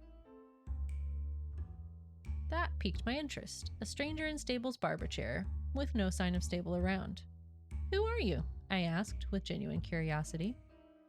I am merely a mortal man enjoying my life at this very moment, he replied, looking me up and down, and there is much to enjoy. I heaved a sigh in response. That's not what he wants, though. Like, this man, we gotta play along. I laughed in response. The old guy was getting fresh with me. His smile widened at my laugh. Glad that some flappers know how to take a compliment, he said. Most modern girls get their stockings knotted whenever someone calls them pretty. I agreed. Some girls take themselves a bit too seriously. He laughed at that. Yes, I suppose that's true. Surely it is. Well, my name is Ray Carter, regular jazz bassist at the Tin Spoon Lounge, a speakeasy in North Beach. It is my pleasure to meet you, miss. He worked at the Tin Spoon. That surprised me. Were you there last night? I asked. Until early this morning. Oh? He gleamed. I won a bucket of change at the poker table. Just about everyone was saying they never saw someone play cards so well. Sometimes you get lucky, I supposed. He winked. Was he cheating? I wondered if he was at all related to this case. I was glad he was smiling. An upbeat suspect eased any harsh questions. He saw me taking notes and asked, "And are you some sort of continental operative?" When I nodded, he let out a whistle and said, "A woman detective. Well, that is almost as swell a sight as a black man in a white man's barber chair."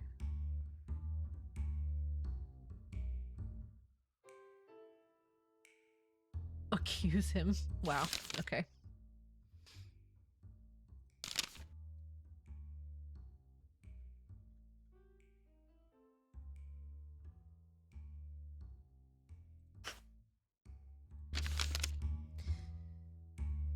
You yourself said it was strange to have a black man sitting in a white man's barber chair, I said. In fact, he smiled, it is even more rare to be in a rich white man's barber chair. So why did Stable invite you over? I asked him. He sighed. You know, white men will smile and be nice to you, but never treat you as an equal, no matter your education or background. That is, until they require something of you. And what does Stable need from you? I asked. He smiled. Oh, I like you, miss. You get to the point when it matters, but you are fun all the same. There's much, much to respect in that. I was glad that I'd nurtured his friendship. Stable wants to know about Connor Green, he continued. How Green died and why, you see. He knows that yours truly was playing at the Tin Spoon last night. Stable wanted to ask me some questions this morning. Well now, how can I refuse such a fantastic request? And where did Stable go? I asked. He was here, congenial and unhurried. Then he received a telephone call and said he had to check on something at his Tanfrin racetrack. He told me to sit tight until he returned. And here we are. I nodded thanks. Oh god, I hope there's a back out question or option if you accidentally click on that, because I feel like it's definitely gonna happen. So he works at the Tin Spoon.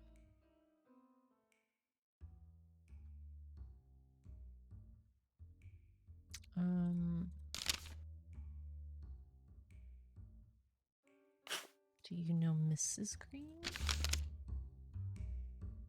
You don't know anything about her, but she sings and you play in the band? Okay.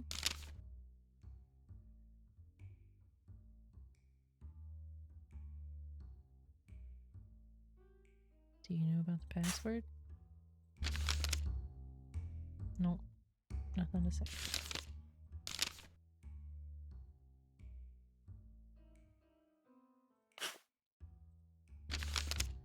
Showed him something in my book. No. Okay, I thought for sure that was gonna get something.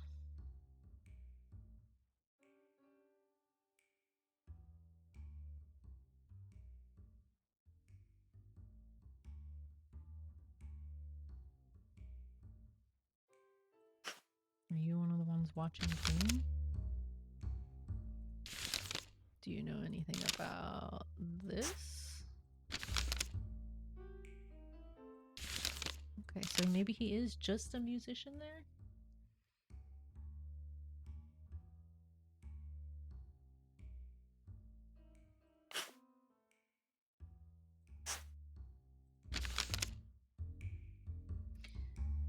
Green died around midnight, I put it to him. I was inside all night with the band and Tiny Paul playing poker. We heard no shots in that racket.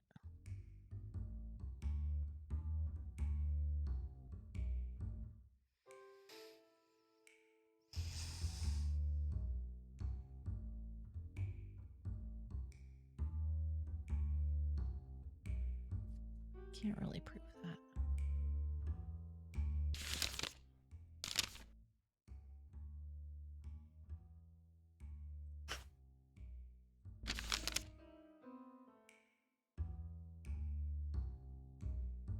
Oh, no, I wanted to... It's found close to the tin spoon. Oh, okay.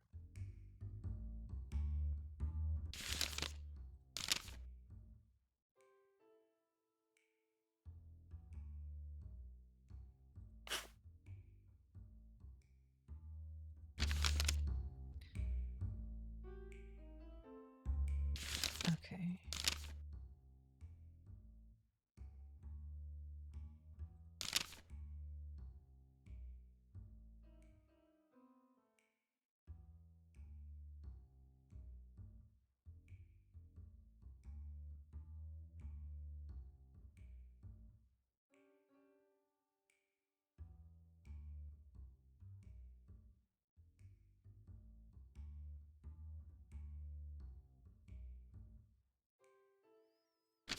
Okay, I'm gonna leave him be.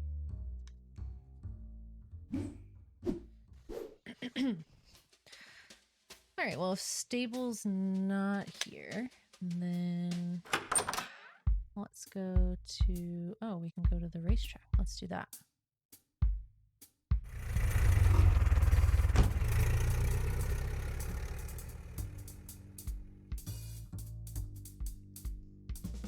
We began idle chatter, but the driver kept stifling laughter. When I asked him why, he apologized and said, "Just got out of a Felix the Cat showing. They're running all of them back to back at the Orpheum. Best time I've spent." We talked about the Felix the Cat collection, including his favorite, Felix in Hollywood. Can you believe they got Charlie Chaplin and Douglas Fairbanks in a cartoon? Okie dokie. The Tanforan racetrack had reopened the previous year with the help of the millionaire Adolph Spreckles and some associates, one of whom was Stable. Today, no races were ongoing, and the sheer size of the empty grounds and the grandstands were impressive. I'd first snuck into the racetrack by jumping the locked turnstile, which had been easy enough. I could leave the same way. Empty boxes were thrown next to the old betting house. I spent some time rummaging through them, but found nothing of interest. Wooden slats bordered the window to the old betting house. The Walker Otis measure of 1909 prohibited gambling on horses, which meant most racetracks shuttered, including the Tanforan. But the Stable and a few other investors reopened the track the previous year, claiming to operate without taking bets. Like, then what's the point? I mean, like, ugh. Horse racing is so gross. I removed the trash bin's lid to let my hands play with something while my thoughts had time to form. But peering in, I saw the biggest break in the case thus far. An automatic pistol, .45 caliber, was right on top of the pile. Oh shit.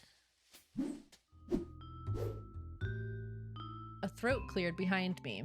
I pocketed the weapon quickly, then turned around to Stable's smug grin. Have you come to watch the horses? He asked. Rumor says that running through fire will be the victor, though at times it can be dangerous to put stock in rumors.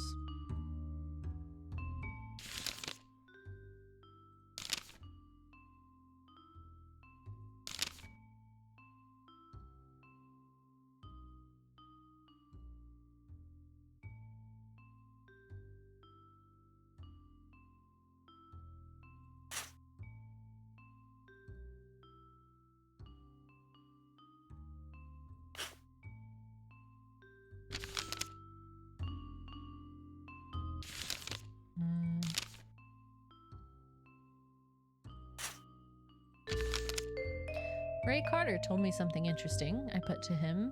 He says you got a wire from somebody and rushed out, leaving him mid-trim. For the first time, I saw Stable frown. Well, business and pleasure sometimes mix, Miss Malone. Yes, I was telephoned for a maintenance issue, but that's now all sorted. Okay.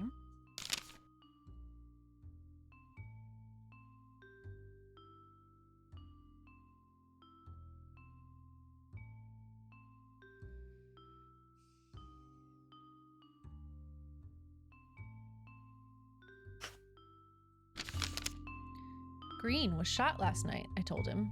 Any chance you know the piece that plugged him? Miss Malone, he said, I am not the sort to be associated in any way with a pistol.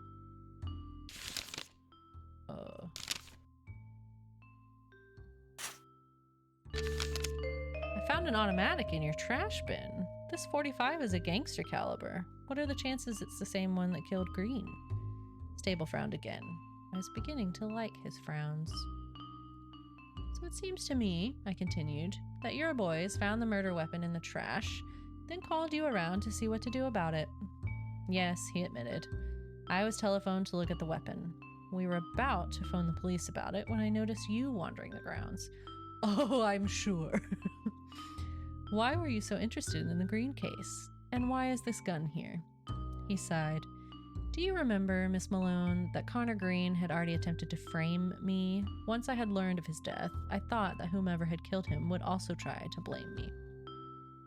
I invited Carter for a trim in exchange for information about the murder, and I told my associates to watch for anything suspicious at the racetrack. As soon as the gun was found, they telephoned me, and here we are. So, you still won't admit to the murder, I pushed him. Think what you want, Miss Malone, but I had no reason to kill Connor Green. And if you think otherwise, you are just playing into the game set up by the real killer. That was the story Stable was sticking with. Still, I was much further along than I had been, and that gave me reason to smile. Okay.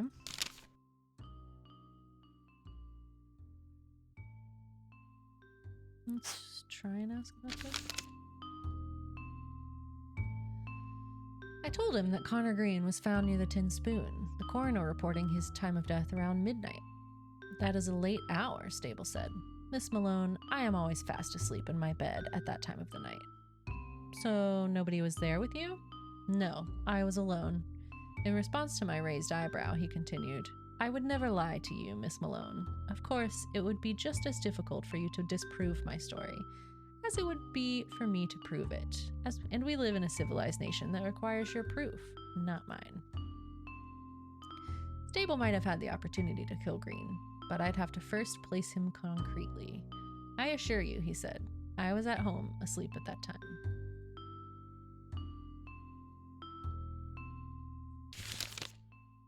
Okay, so we've asked about these two, and we mentioned midnight.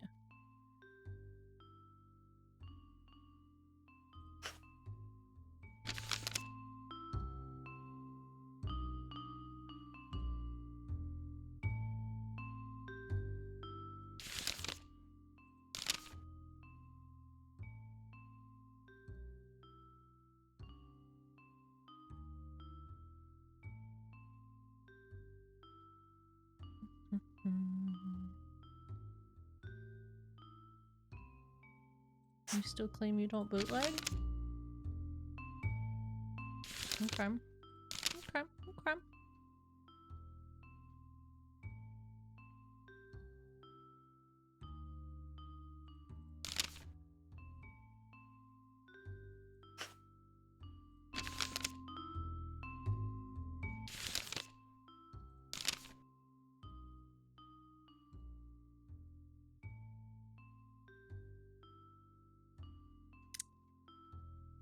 I think we're gonna leave for now.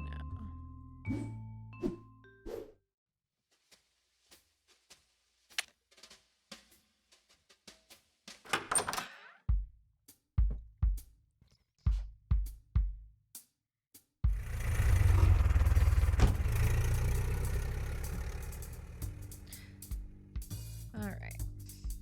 Talked about the weather and not much else.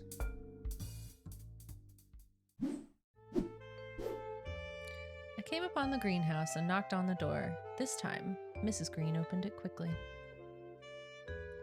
Miss Malone, she panted, with noticeable shock in her eyes. I'm just frightened about people knocking on my door, she said She said by way of explanation, after what happened to my husband, everything feels so cold. Oh, I'm blabbering, please. Come inside. She led the way to 2 chairs as we sat down. She was more awake than the previous day, but her hair was a bit tousled and her S's hung in the air long enough to belie her lack of complete sobriety. Have you found anything about my husband's killer? She asked. I nodded and replied that progress was good, but I said I would need to ask her some questions to expedite the investigation. She straightened in her chair and replied with, certainly.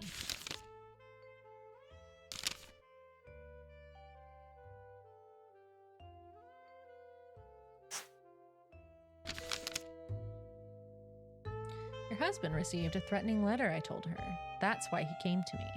She sobbed. I know. The police told me the details this morning. That Connor had gotten a letter, that he had begun bootlegging again, and that he thought a man named Redstone's stable was after him for it. It seemed they had told her everything. Turned the conversation to a different angle.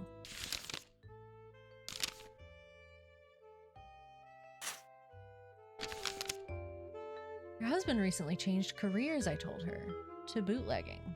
She repeated that the police had already told her the details.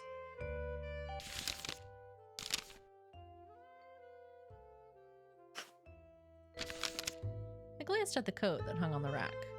Where did you get this? I asked. Her unfocused eyes moved to the gray trench.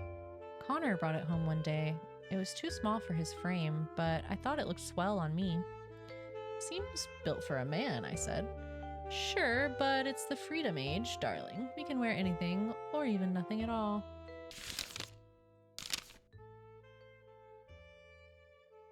Yeah, why were you following him? How did you end up at Southern Coffee yesterday? I asked her. I told you, I followed Connor to your apartments. I became furious when I saw he was calling on another woman. And why were you shadowing your husband to begin with? I pressed. Oh, that. She stuttered slightly. Well, I had heard rumors that Connor might have been unfaithful. I discovered they were baseless, but, well, a wife never truly knows. That's why I followed you all the way to Southern Coffee. I had to know the truth, Miss Malone. Okay. You sing at the Tin Spoon?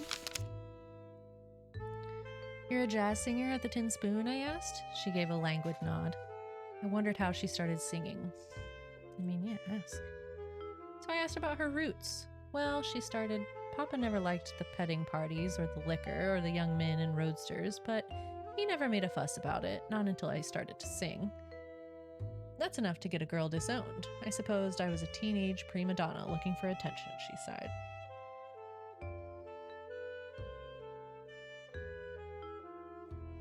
Where were you raised? I questioned.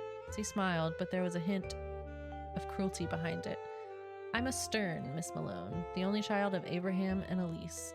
My maternal grandmother was Frances Strauss, sister of Levi. Your father is that Abraham Stern? I raised an eyebrow. He now owns a full quarter of the Levi Strauss Company. And you're wondering how I came to this? She looked around the room. I imagine she would have cackled, but the laudanum kept her emotions muted. Well, I traded wealth for freedom at a young age, and I would do it again. I understood her reasoning, but I nodded. Okay. Tin Spoon's correct password?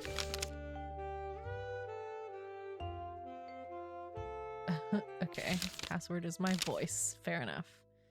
Redstone, she probably doesn't know much about him. Tiny Paw. Gave Green cash. Okay.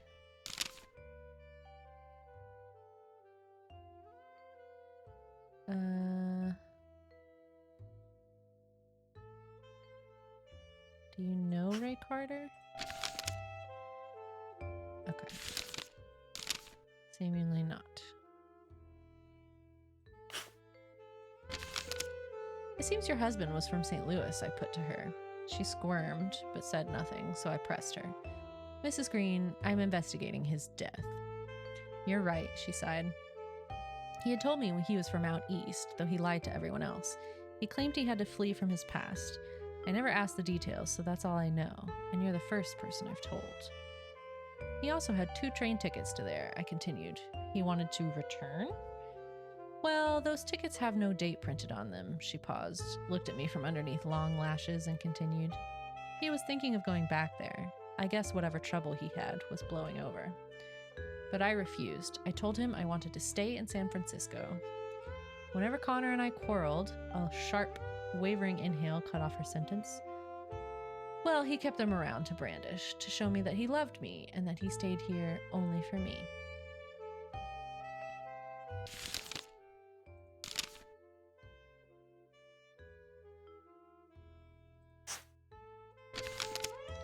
The letter that your husband received had a small black hand on it. That hand, I explained, is the symbol of the notorious Black Hand Gang. Mrs. Green's eyes went wide. Yes, but, I continued, it was a fake. The Black Hand doesn't run this far west. So who wrote it then? She asked. I told her that I thought her husband had written the letter and that I thought his bootlegging scheme was a bust. He also had those tickets to St. Louis. I think his plan was to fake his death and use me as cover while running back home. She sighed. I don't know about his dealings, Malone.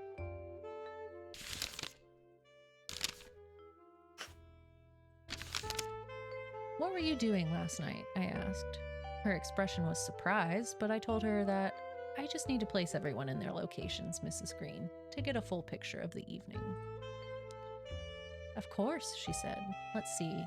I was singing with the band. See, those 2 gotta know each other. They gotta know each other. I was singing with the band. The show ended at about 10 o'clock. Then we went up into the billiard hall. Oh, it haunts me that Connor was so close when he was killed, she winced. But none of us heard anything with how loud we were and how sealed that building is. How late were you in the pool room? I asked. Until early in the morning. Say 2 or 3?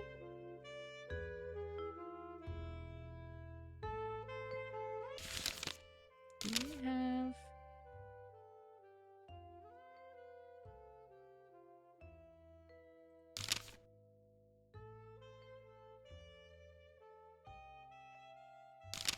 Yeah, he just said he won a lot of poker money.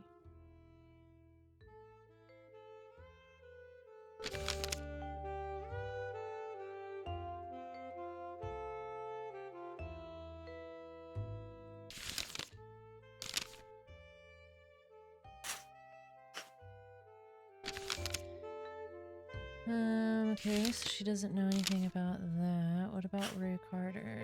Poker money? No, nothing. But you were there.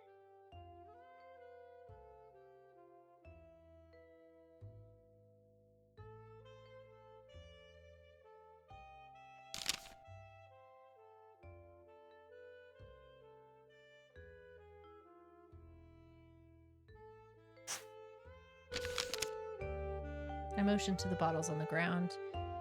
Yes, I'd make a terrible housemaid, she said. It's hard for a working girl, you understand. In many ways I did, but my clutter was less inebriating, and I told her so. Sometimes Sometimes the vocal cords need a little lubrication, she smiled.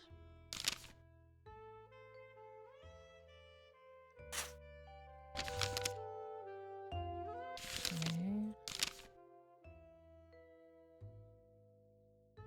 Surely the plant's not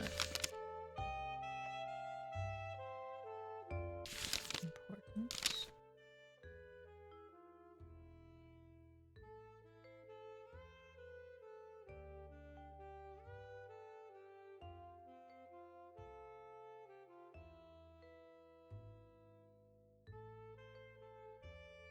Okay.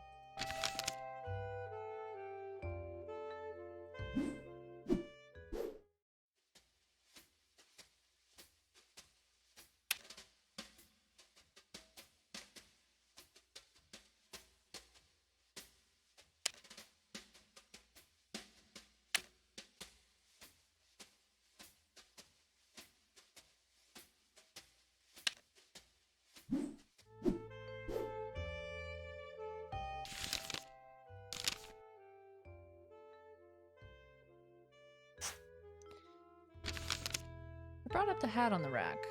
Who does that belong to? What do you mean? She asked. I think it was my husband's. Green was wearing his hat in the police photo. Penny winced at my reference to the photograph of her husband. He may have had more than one, she said. Okay.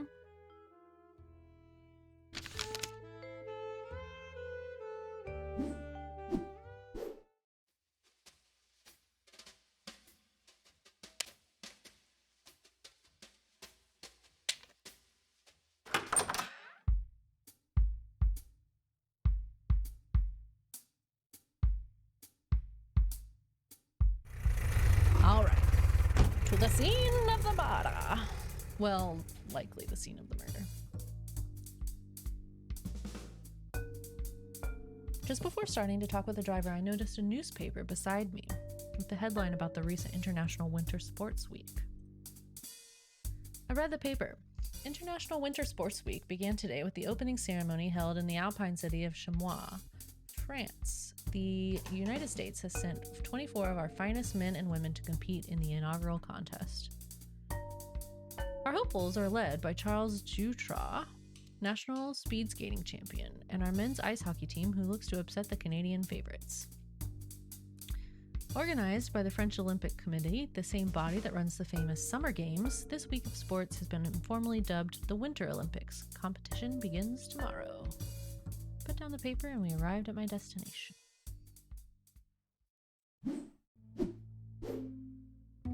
I rapped my knuckles on the same metal door. Instead of the usual dark eyes, the door swung open to reveal Fred Grant.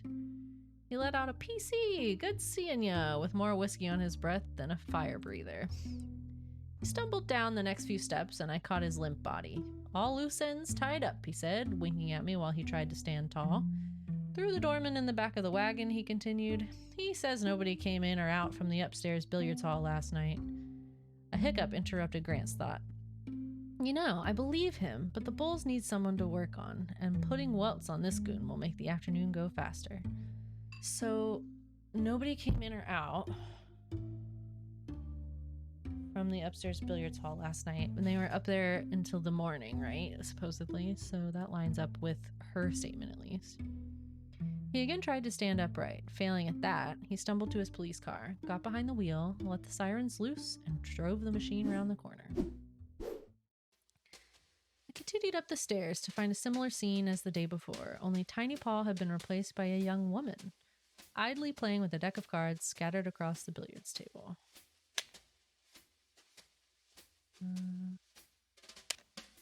The balls were gone from the billiards table. In their place were some betting chips and cards strewn around across the felt. I counted 5 aces, 2 aces of hearts. Interesting, okay.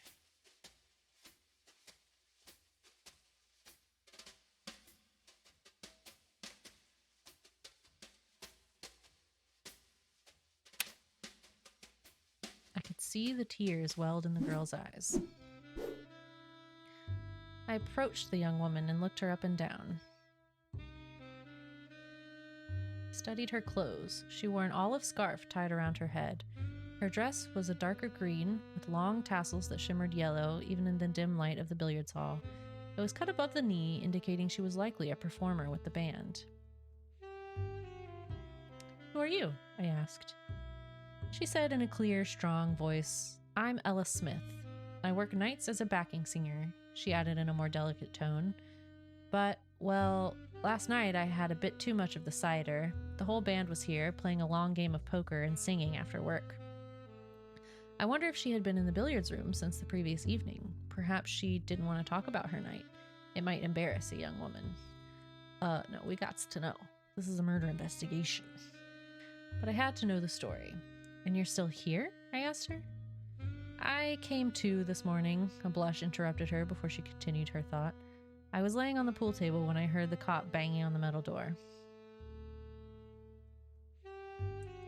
I asked about Grant, changing the subject from her drinking. I think she appreciated that. "He was curious about the shooting outside last night. You know, a man died. But I didn't hear a peep. I don't think we could have heard anything through all that racket." I realized she was related to the Green case, at least partially. I had to pump her for information. Okay.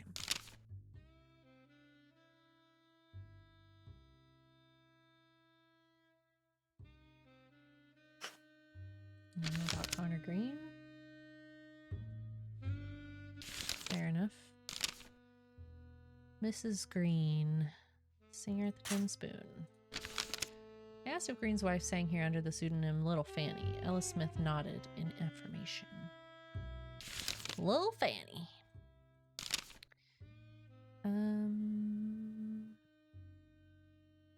Was she suspicious of this woman? No. Well, she was. She didn't.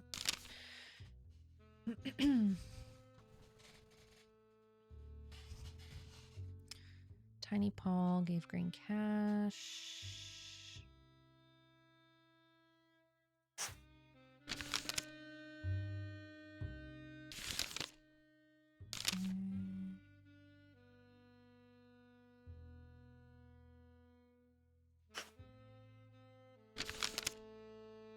I said I noticed she'd been crying and asked her why.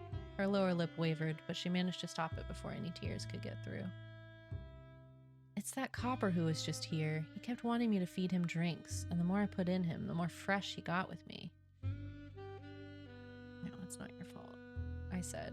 "Of course it isn't," she exclaimed. "All men are brutes, but I can't exactly slip away from a copper. Anyhow, I'm just frantic because of the booze. I'm sure it'll wear off." She turned her gaze back to the cards on the table. She was putting up a strong mask, but I could tell something about Grant's interaction had rattled her. The truth is, most women wear a mask in public. Almost every one of us has a story about being mistreated, or worse. Me too. What else do you want to know?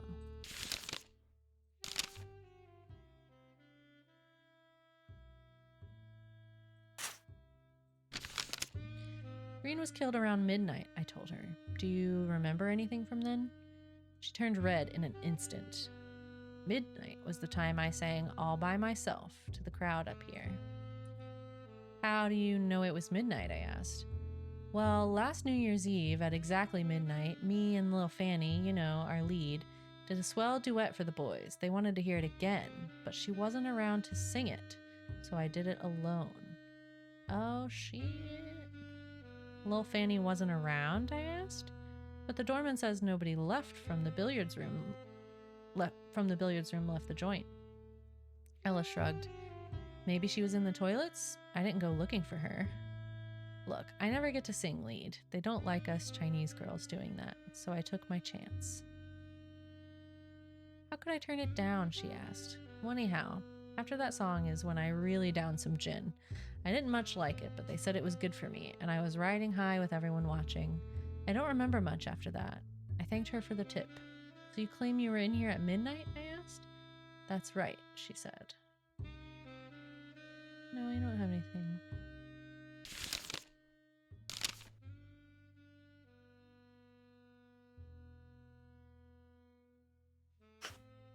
Ask about her history. Your parents are Chinese? Smith sighed. I don't even know my parents, and I can't speak Chinese. I was raised at the Occidental Board Mission House, the one orphanage that takes Chinese kids. But nobody adopts an Oriental, she said, that last word with obvious disgust. Over half the kids my age die as infants. We're the unwanted. She paused and looked down at her feet. I waited for her to continue, but she didn't say anything else.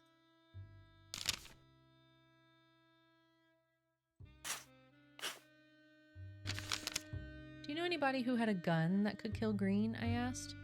She looked at me, puzzled. I explained to myself, Miss, I'm just a private detective looking into the matter. I need to follow up with everyone. She looked surprised when I said private detective, but she didn't comment on it any further. She chuckled at my question. I don't know if you know this, but, well, this place is a type of gangster hideout. No one in the band has shooters, of course, but just about everybody else in the building is carrying something. Okay. That was no help in narrowing my list of suspects, but I nodded my understanding. You don't carry a gun yourself? I asked. She shook her head. No, ma'am. No shooters in the band. She seemed adamant on that point. I don't think Ray said anything about having a gun either. I nodded and asked her about something else.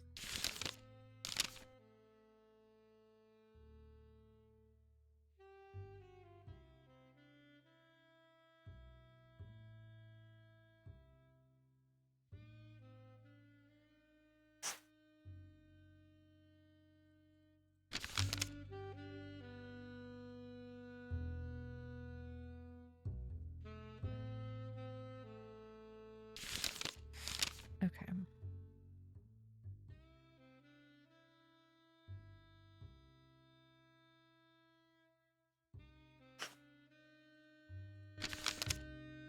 Those cards you're fiddling with, I said. Are they the same ones that the boys were playing with last night? She said they were. But he won a lot of poker money? Ugh.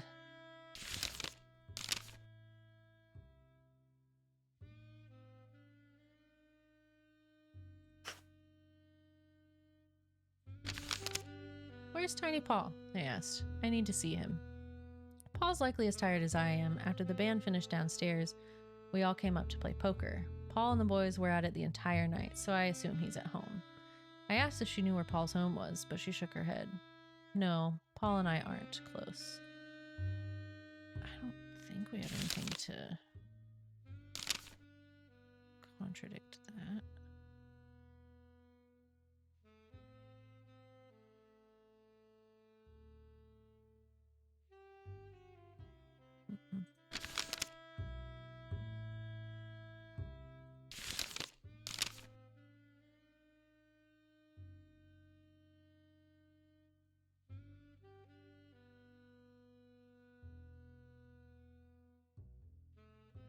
Okay. Yep. We'll leave her be. I want to go talk to Fanny.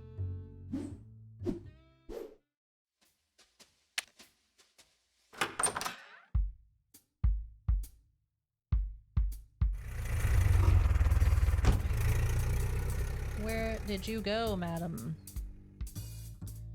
At midnight. He was young, not a teenager, but not far off. The redness in his face and a mean scowl told me he was angry. Don't much like driving taxicabs, I offered. He looked quizzically at me over his shoulder before understanding what I meant. No, lady, I like it right enough. Just some bozo for you were in here giving me hell because I look like the boy his daughter's going with. Went off about how my generation was ruining in America. That scumbag don't know jack. Sounds like you know more, I asked. I'm no genius, he replied. You talk to anybody from the last century, they'll tear off your ear for just being young. How'd they get so high, I wonder? Given the world in the 1890s like a smooth-running roadster, then what'd they do? Bash it on every curb in sight. Their greed, their war, their politics. Now they've given us a ruined clunker, and they're mad at our manners when we grab the keys. I agreed with him. The Great War was the hardest fought, at home and abroad, I said. The old men who put us there had some nerve. He replied hotly, and after those years, they tell us to get in line. It's a bum deal to me, sister. We're in the information age, and the news of the world is crap. They're just angry we can see their folly. for letting me blow off steam. Ma'am. Is there anything new in here? Okay.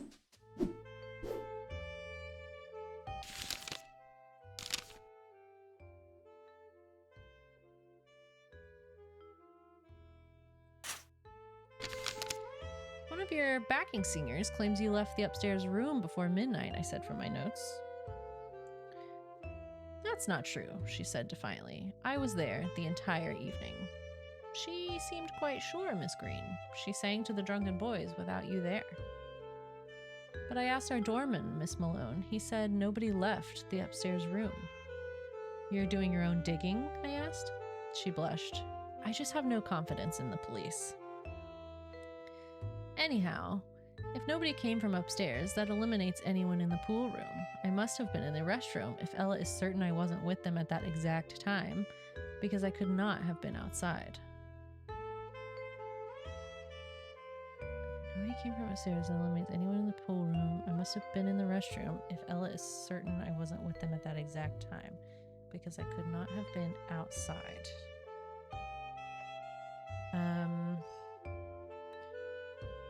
Yeah, I mean, the doorman said nobody came through.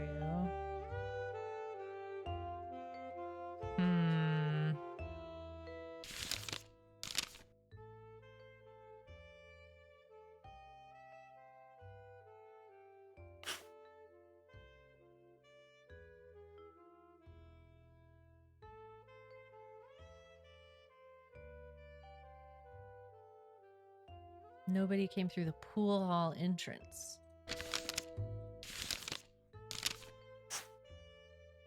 What does that have to do with last night, she asked. She was right, it didn't. I was in the pool room the whole night, she repeated.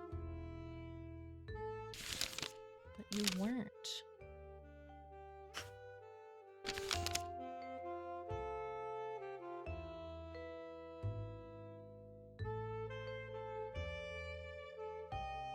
One of your back and serious collision. Yes, you mentioned that, Fanny said, but the doorman says nobody left the room. Why would she be lying to you, Malone?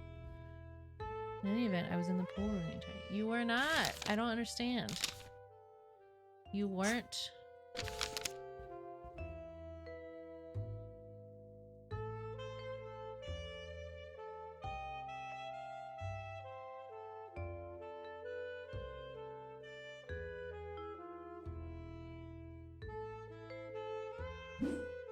Maybe we should have contradicted the other singer, because I didn't catch that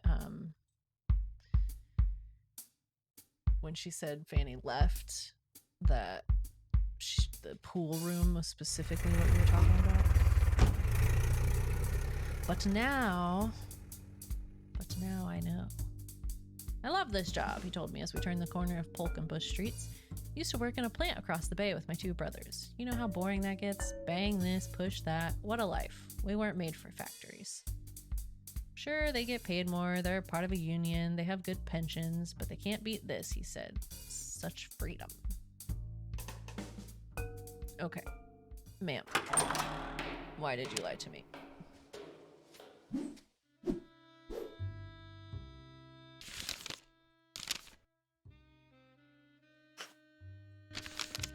I asked her again about her whereabouts the previous nights. I told you, she said. I was up here the entire night. Singing to the boys. No, you were up here.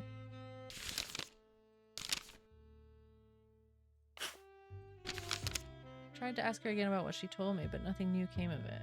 Oh shit, can we not?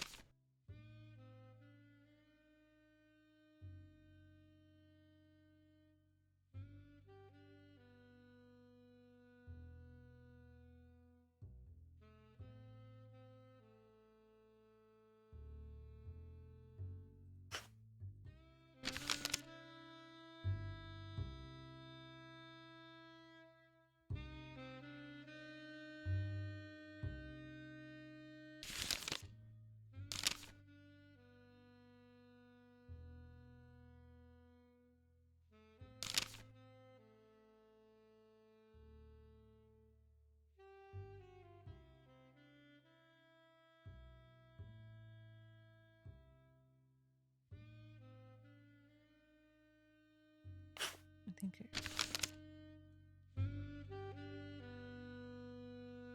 dang it.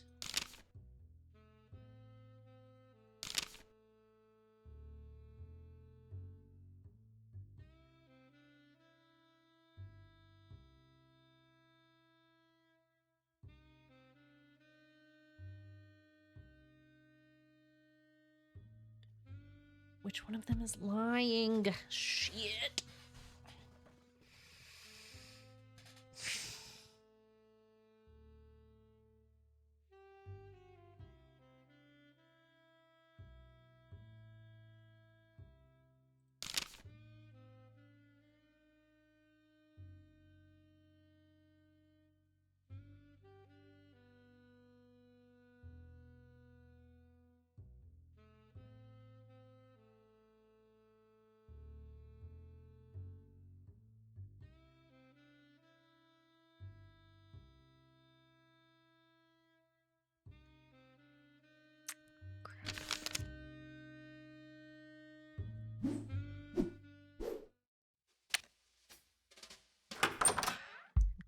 Upset that I didn't catch that in time.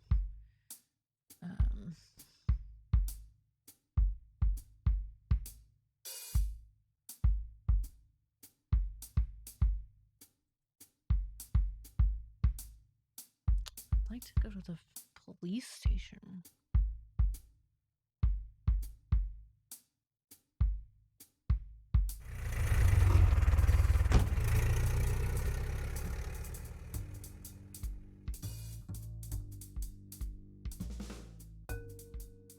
Okay.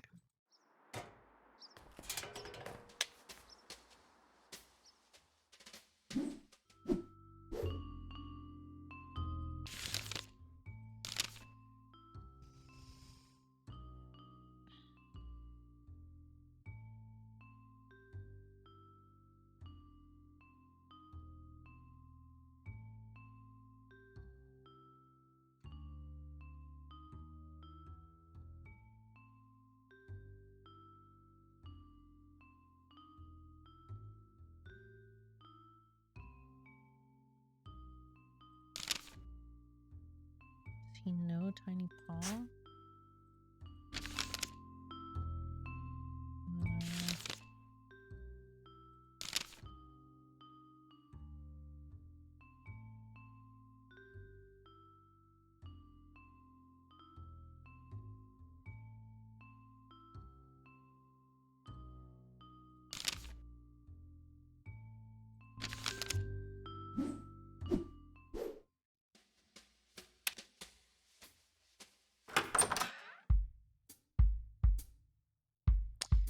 Talk to Ray again because he was there and maybe he can corroborate which of the women stayed and which of them left.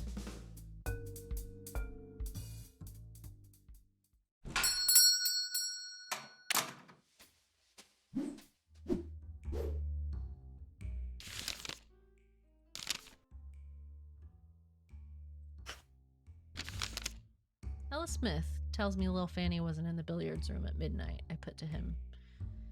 I remember her being there at the beginning and end of the night, but cannot keep track of everyone at every time. If Ella seems sure, I have no reasons to doubt her.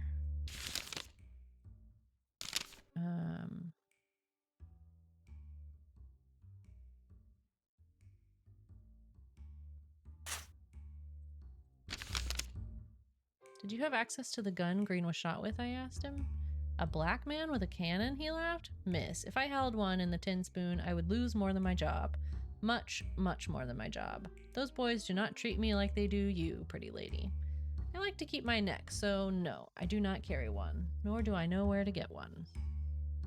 Okay, well, the band was not supposed to be carrying, so that seems valid.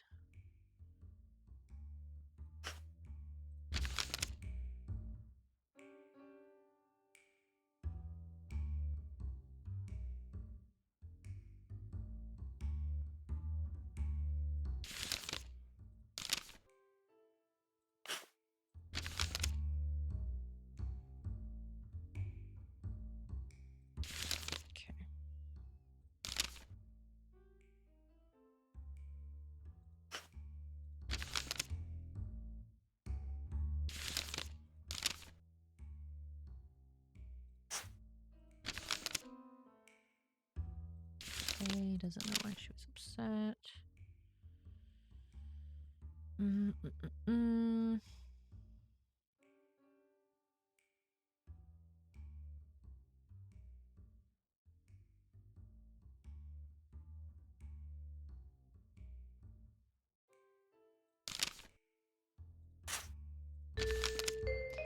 much did you win last night? I asked him. Oh, a heap of it, he grinned. And how many aces did it take you to get there? His face showed genuine surprise. You know, that Tiny Paul is a mean-spirited, no-good, black-hating son of a bitch, he said. He pays us pennies, but wants us to be good and smile for him. Well, I am not having that, miss. No, I am not having that at all. Yes, I took him for a ride, and I feel no remorse for it. In some ways, it's all part of the game. I said that was all right, but Tiny Paul might see it differently. Oh, come now. You would not tell him, would you? He pleaded. No, I'm on this man's side.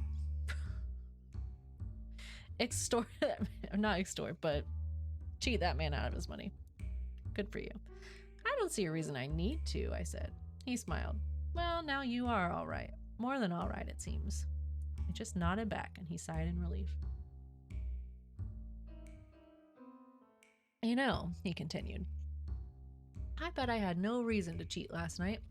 Not with the way Ellie kept distracting him. Yes, he was very distracted indeed. I raised a questioning brow. Ella Smith and Tiny Paul have something going on? That girl throws herself onto him like she'd throw water on a fire. I noted that, then changed our subject of conversation. Okay.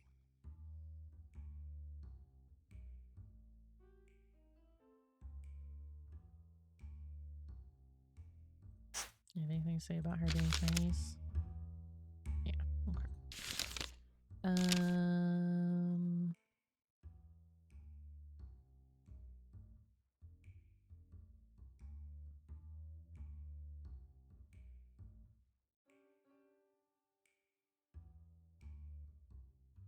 Okay, can we ask her about that then?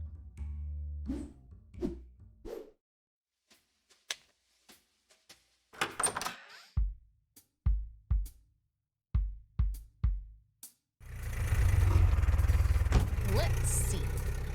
Maybe.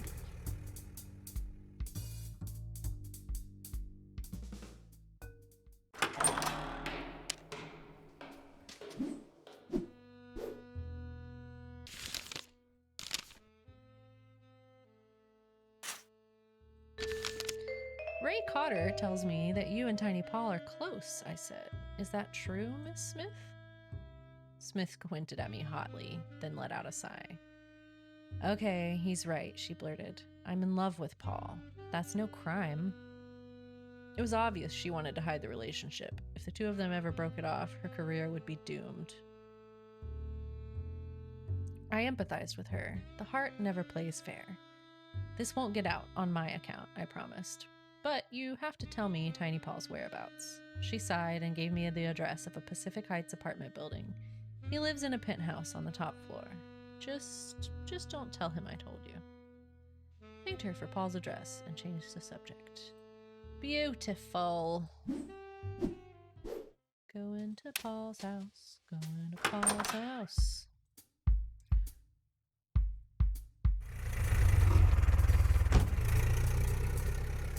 What will he say today? Paul's building was still new, built only a few years earlier, but it was already a beacon of Pacific Heights, tall and proud above its surroundings. Its crisp vanilla interior was accented with gold, and its elevator was run by an equally immaculate operator. I rode it to the top floor bungalow that belonged to Tiny Paul. Paul's home was extravagant. Every item adorning the apartment was of high quality, but there was an evident lack of finesse to their combination, as though Paul had simply purchased expensive accoutrements without any thought for design. The oil paintings that hung on the wall had no particular theme. One had roses, another showed a landscape, but each of their frames was ornately carved from a fine wood. The couch and chairs had patterned olive-colored cushions. Their arms and legs were a gaudy shade of gold, matching the gold of the tables. A cluster of brown glass bottles were on the far table. They were empty. A wrapped bouquet of flowers lay on the table. They were a vibrant yellow. Oh, like the flowers in what's-her-face's apartment, Mrs. Green's apartment? They reminded me of the flowers I'd seen earlier, but I couldn't place them at that moment. Paul's light brown shoes were discarded beside the couch he lay on. Is that a bra? Oh no, a gun holster. A hat hung from the rack, nailed to the back wall, as did an empty gun holster. All right, sir. Tiny Paul was sprawled across his Chesterfield, smelling of rubbing alcohol. Ugh. I said hello. It took a century, but his eyes eventually climbed to meet mine, and he slurred a greeting. I figured a drunk Tiny Paul could be more honest. I thought it was a good time to grill him.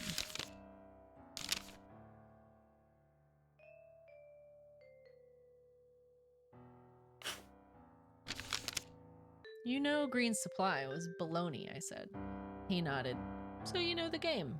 You did too, I replied, surprise evident in my voice. Early this morning, he slurred, I went to, well, you don't need to know where. Even inebriated, Tiny Paul knew enough not to give away family secrets. Anyway, it's tough to tell you this. Green was pulling the bait and switch. He wanted to take our money and get out of the city. He had no plan to sell us any of the stuff. So yeah, I'm glad he got what was coming to him. But no, he extended the last letter. I'm not the one that plugged him. As much as Paul claimed to not be responsible, I wondered how much I could trust the word of a gangster. At least his drunken speech had given me a possible motive.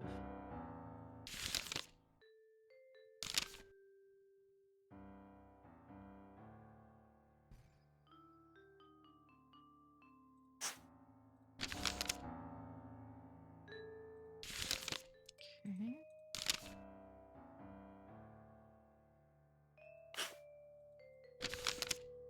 Paul's response to that was simply to look at me with glossed eyes. Okay. She's in love with Paul? Ella Smith tells me that you two are lovers, I put to him.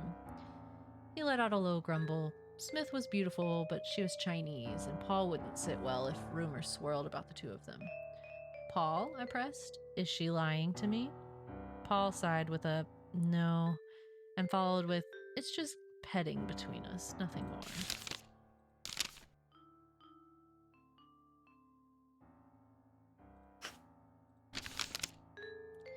Ella Smith tells me that most of your regulars are packing heat. Paul frowned. If you'd like to put me on the stand for crimes my patrons commit, I don't think I'd have any chance of beating the rap. But I don't control what my guests do alone.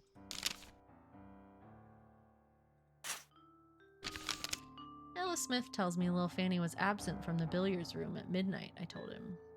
So? He asked me impatiently. So was she? Malone, when I've got my head down in a poker game, the building could burn to the ground and I wouldn't notice. I know she came up with us, and I walked her to a cab when we left. Otherwise, I don't know who was in or out of the billiards room.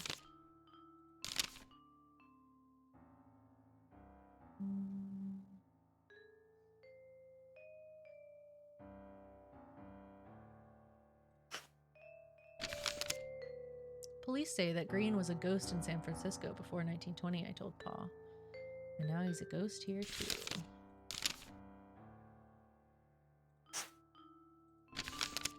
Green was killed around midnight, I told him. Do you remember anything from then? After the jazz stopped playing at 10, I went up to the pool room to shoot. I think the whole band came in. We played cards until early in the morning. So you were in the Tin Spoon all night, I asked. After 10, he nodded. Though I did leave before then. I met with Redstone Stable at 9 o'clock, then around 5 in the morning. It seemed like he hadn't slept much. Okay. You met with Stable? I asked. Why? I ain't telling you that, sister. Then why should I believe you at all? Believe what you want, he snorted. I was in the pool hall when Green was shot.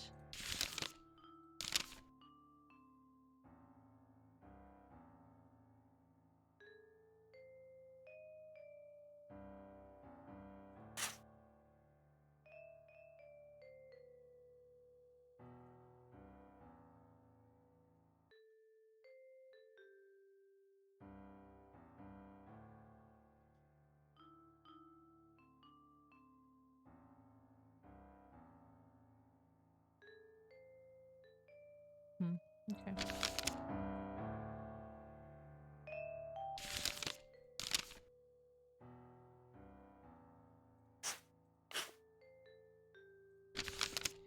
I told Paul that Green had been killed with a large automatic. He replied sardonically, "What is our country coming to? So many people owning firearms. Tisk tisk."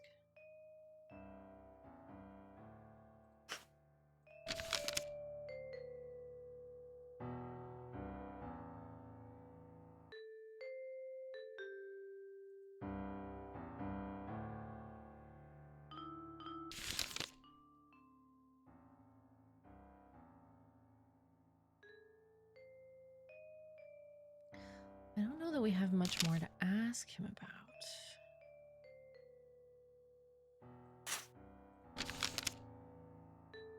Doesn't know why she'd be crying.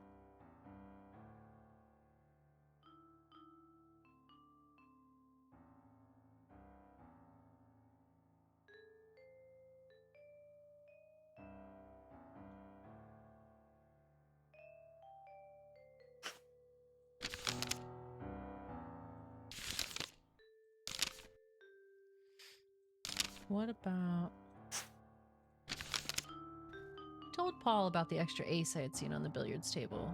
He blew air strongly through his nostrils. Another thing to deal with tomorrow. Swell.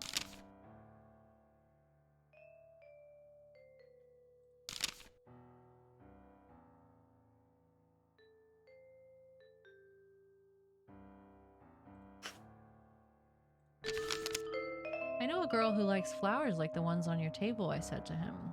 "Called green, but she likes yellow flowers. How do you figure that?" I don't think he liked the way it figured. He stared at me, eyes ablaze. That told me all I needed. Tiny Paul was Fanny Green's admirer. "What are you saying, Malone?"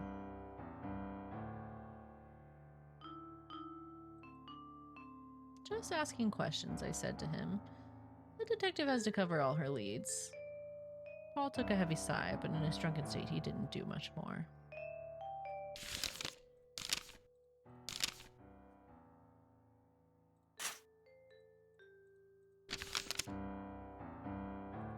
Okay, nothing about the hat. Can I ask him about the flowers at his place? "I noticed the flowers on your ottoman," I said to him. "A vibrant yellow, though I didn't peg you as a tulip kind of gal." "Well," he hiccuped, "you hardly got to know me." "Who are they for, Paul?" "My mother," he said with finality. Tiny Paul didn't strike me as a man who would buy a dozen flowers for his mother. He wouldn't tell me who the flowers were for, but I let it go just then.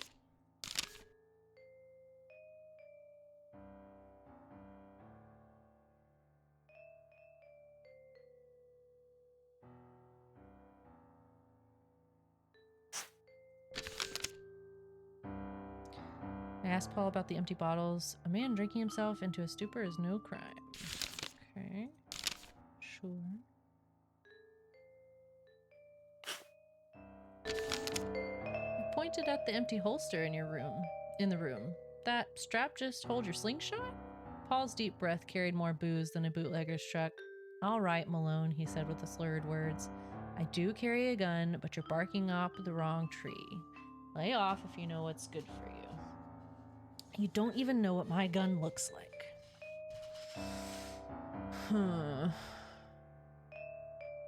I mean, we don't. Right? Killed with a 45.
Let's talk to him because he was supposedly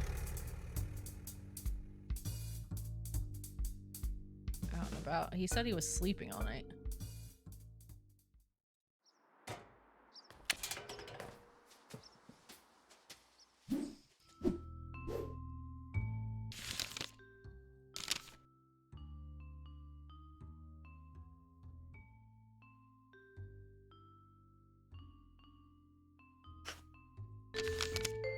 Tiny Paul tells me that you two met last night, I put to Stable, and then you met again early this morning. He says you looked ragged. Not much sleep then? Very well, Stable sighed. I do admit that I spent yesterday searching for information on this case, and that perhaps the search bled into this morning. In my situation, would you not also look for clues against Green, a man who had accused you of blackmail? I must have beamed at him, armed now with the knowledge that Stable had no alibi the previous night. However, he continued, in my search to clear my name, I did find a fact that might interest you. A fact that I had kept to myself, but if Paul wishes to lay claims at my feet, I might as well tell you. I looked at him quizzically. The tin spoon has a back exit. Patrons likely have no suspicion of it, but I'm certain many of the staff know. They could enter and leave without anyone noticing. And how do you know this? I asked. Never mind how I came about the information. Just be thankful I'm giving it to you. If you do not believe me, I encourage you to ask others about it. That was a peculiar development. I noted it and continued my questioning.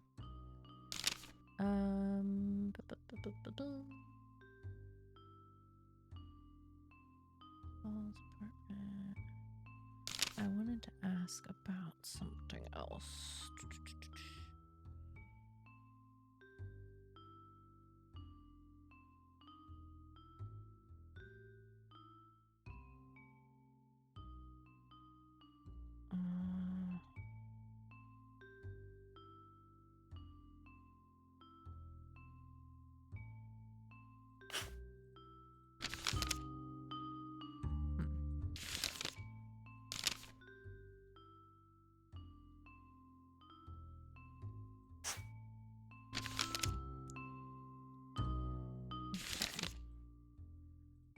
So right now, Tiny Paul has motive.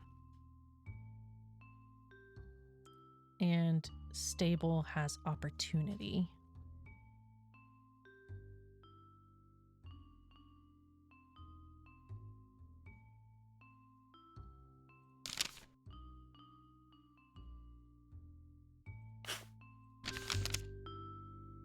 Nope. I thought he might have, like, seen him carrying a gun or something. Mrs. Green? Questions for you.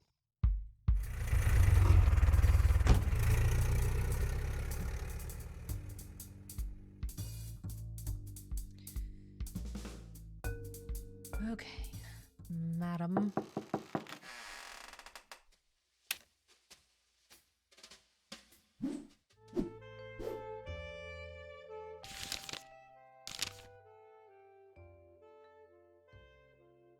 I want to ask you about your flowers. Quite a few sources connecting you and Tiny Paul, Mrs. Green. Is he your lover? Her face turned crimson. She denied my claims, which was about every word in the thesaurus. But that face had told me enough. Her and Tiny Paul were having an affair, which could give her enough motive to kill her husband.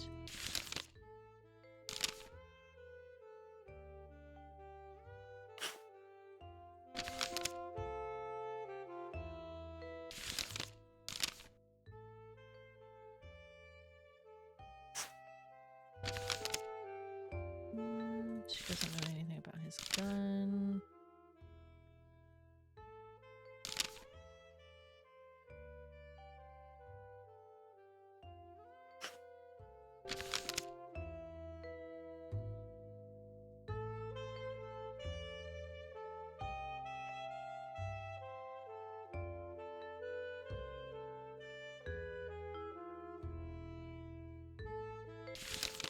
There's a back exit.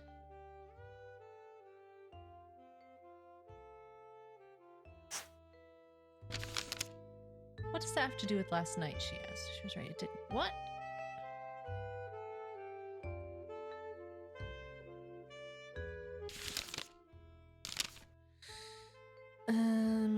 Okay. I was so sure.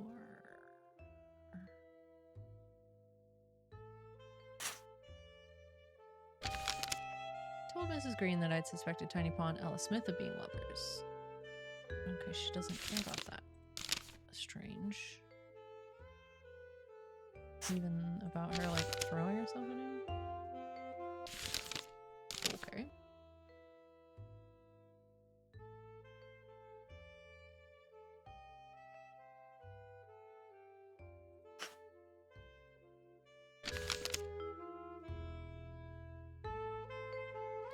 Most patrons with gun, but nobody in the band carries shooters.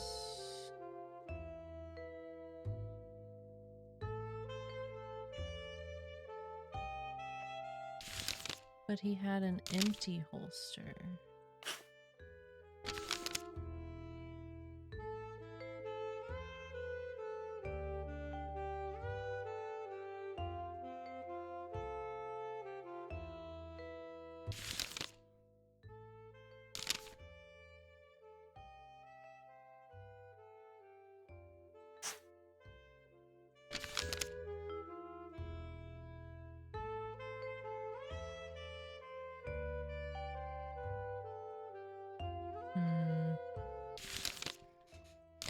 Ugh.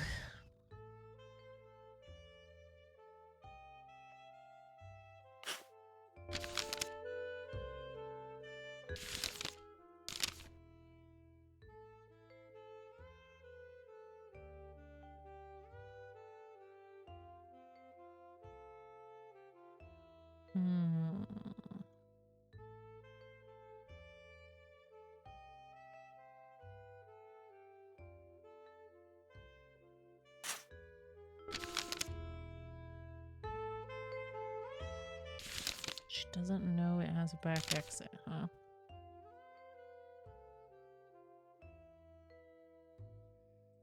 Okay. I want to ask if anybody else knows about the back exit.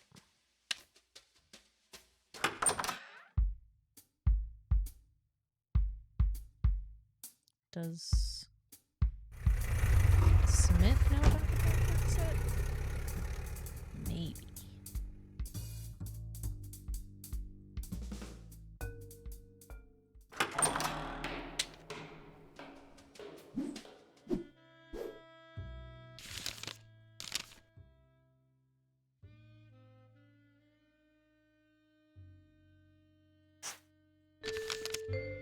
I have a source that says there's a back exit at the Tin Spoon. What do you know about this?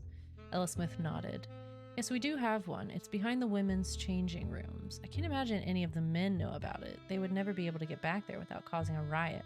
But the girls use it whenever we need to slip away from customers who are too eager. So there's a back exit to the Tin Spoon that only the women know about? That's right, she said.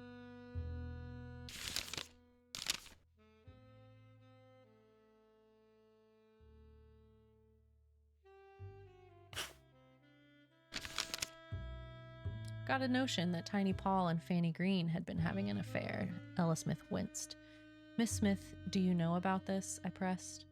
Yes, she said in a voice that was barely audible. That's why I can't allow anybody to discover what Paul and I have been doing. If word gets back to Fanny, she'll hang me out to dry. Or she'll have me. Oh, she'll have to. Please don't let this get any farther, she concluded. I nodded without commitment.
So why is green like, I don't know about a back exit?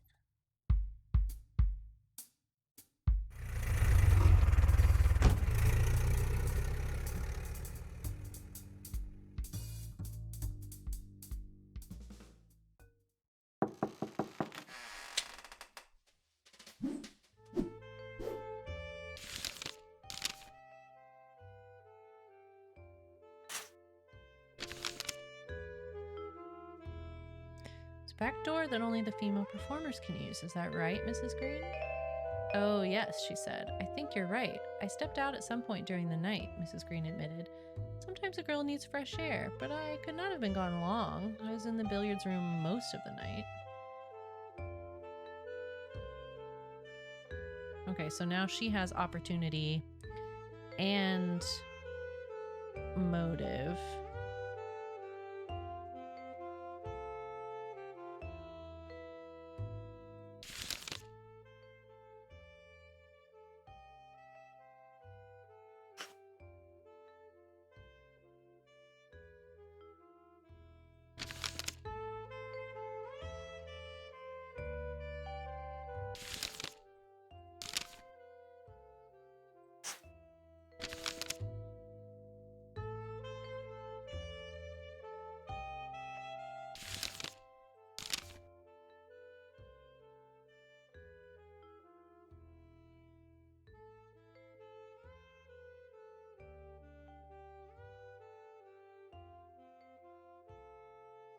So she just needs means.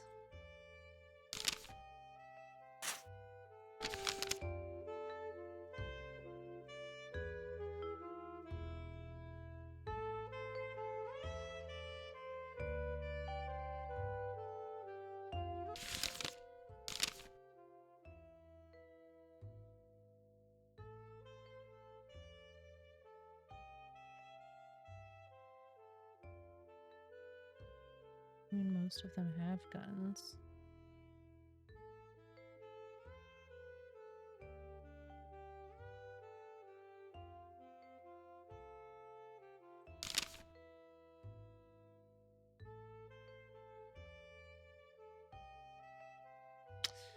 Oh, I kind of want to do it.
Oh, we just have to prove she has access to a gun, but how?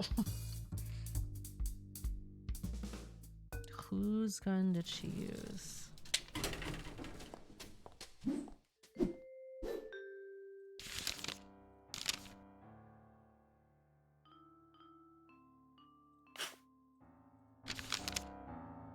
Alice Smith tells me there's a back exit to the Tin Spoon, I put to him. Anyone could get out of the women's changing room without being seen by the doorman. Are you saying I did that? He laughed. Sure, there's a cellar door we keep shut. I had no idea the girls were using it, but even if I wanted to get out that way, I could never get back there without the crowd haggling me. Even I can't just run through the girls' changing room without causing a fuss. Claims he didn't use the door.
Smith tells me little Fanny was absent from the billiards room.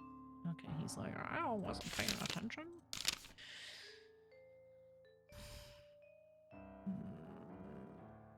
But your gun, though. What does he say about it? Nothing.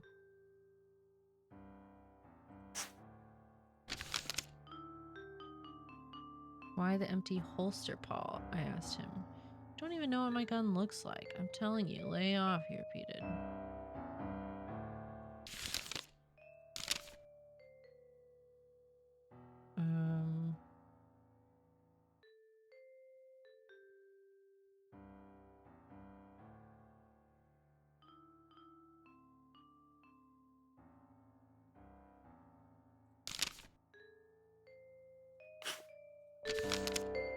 Described the gun I'd found and how it matched the type gangsters were known to carry. And I don't see your gun around here, I ended.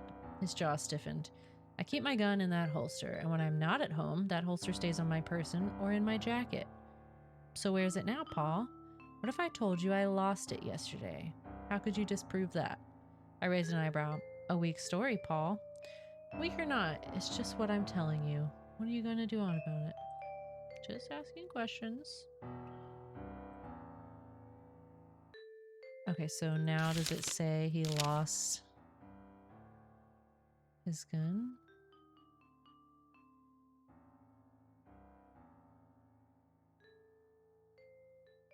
Something I can use.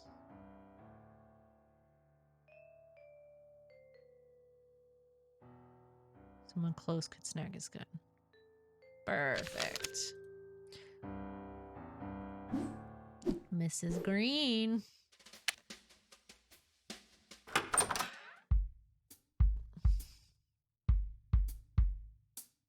We're doing it. We're doing a full accusation here. I'm a little nervous. I think we have proof of everything. If we wanted to prove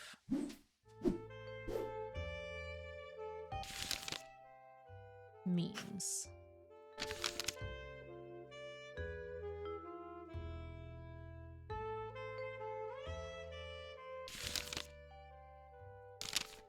Most patrons have guns. And then he said, Tiny Paul's gun is missing, and he says only someone close to him could grab it. What are you implying, Miss Malone? She questioned. Just that anybody in the billiards room could have taken his gun, and you were close to Tiny Paul, so I'm sure he wouldn't mind if you had taken it, I concluded. She didn't like that conclusion, but it fit that she had access to the murder weapon.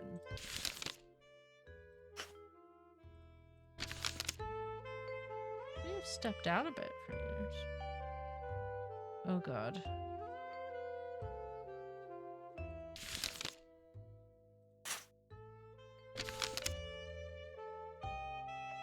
Oh my god. Oh my god. I'm so nervous. Thought of accusing Fanny Green of killing her husband. Accusing someone of murder was certain to agitate them. I knew it was not something I should do lightly. They would refuse any further casual chats. But if I was confident that she had killed Connor, including knowing the means, the motivation, and the opportunity for her to do so, then I knew I should accuse her. Okay, I mean, I think I know those things.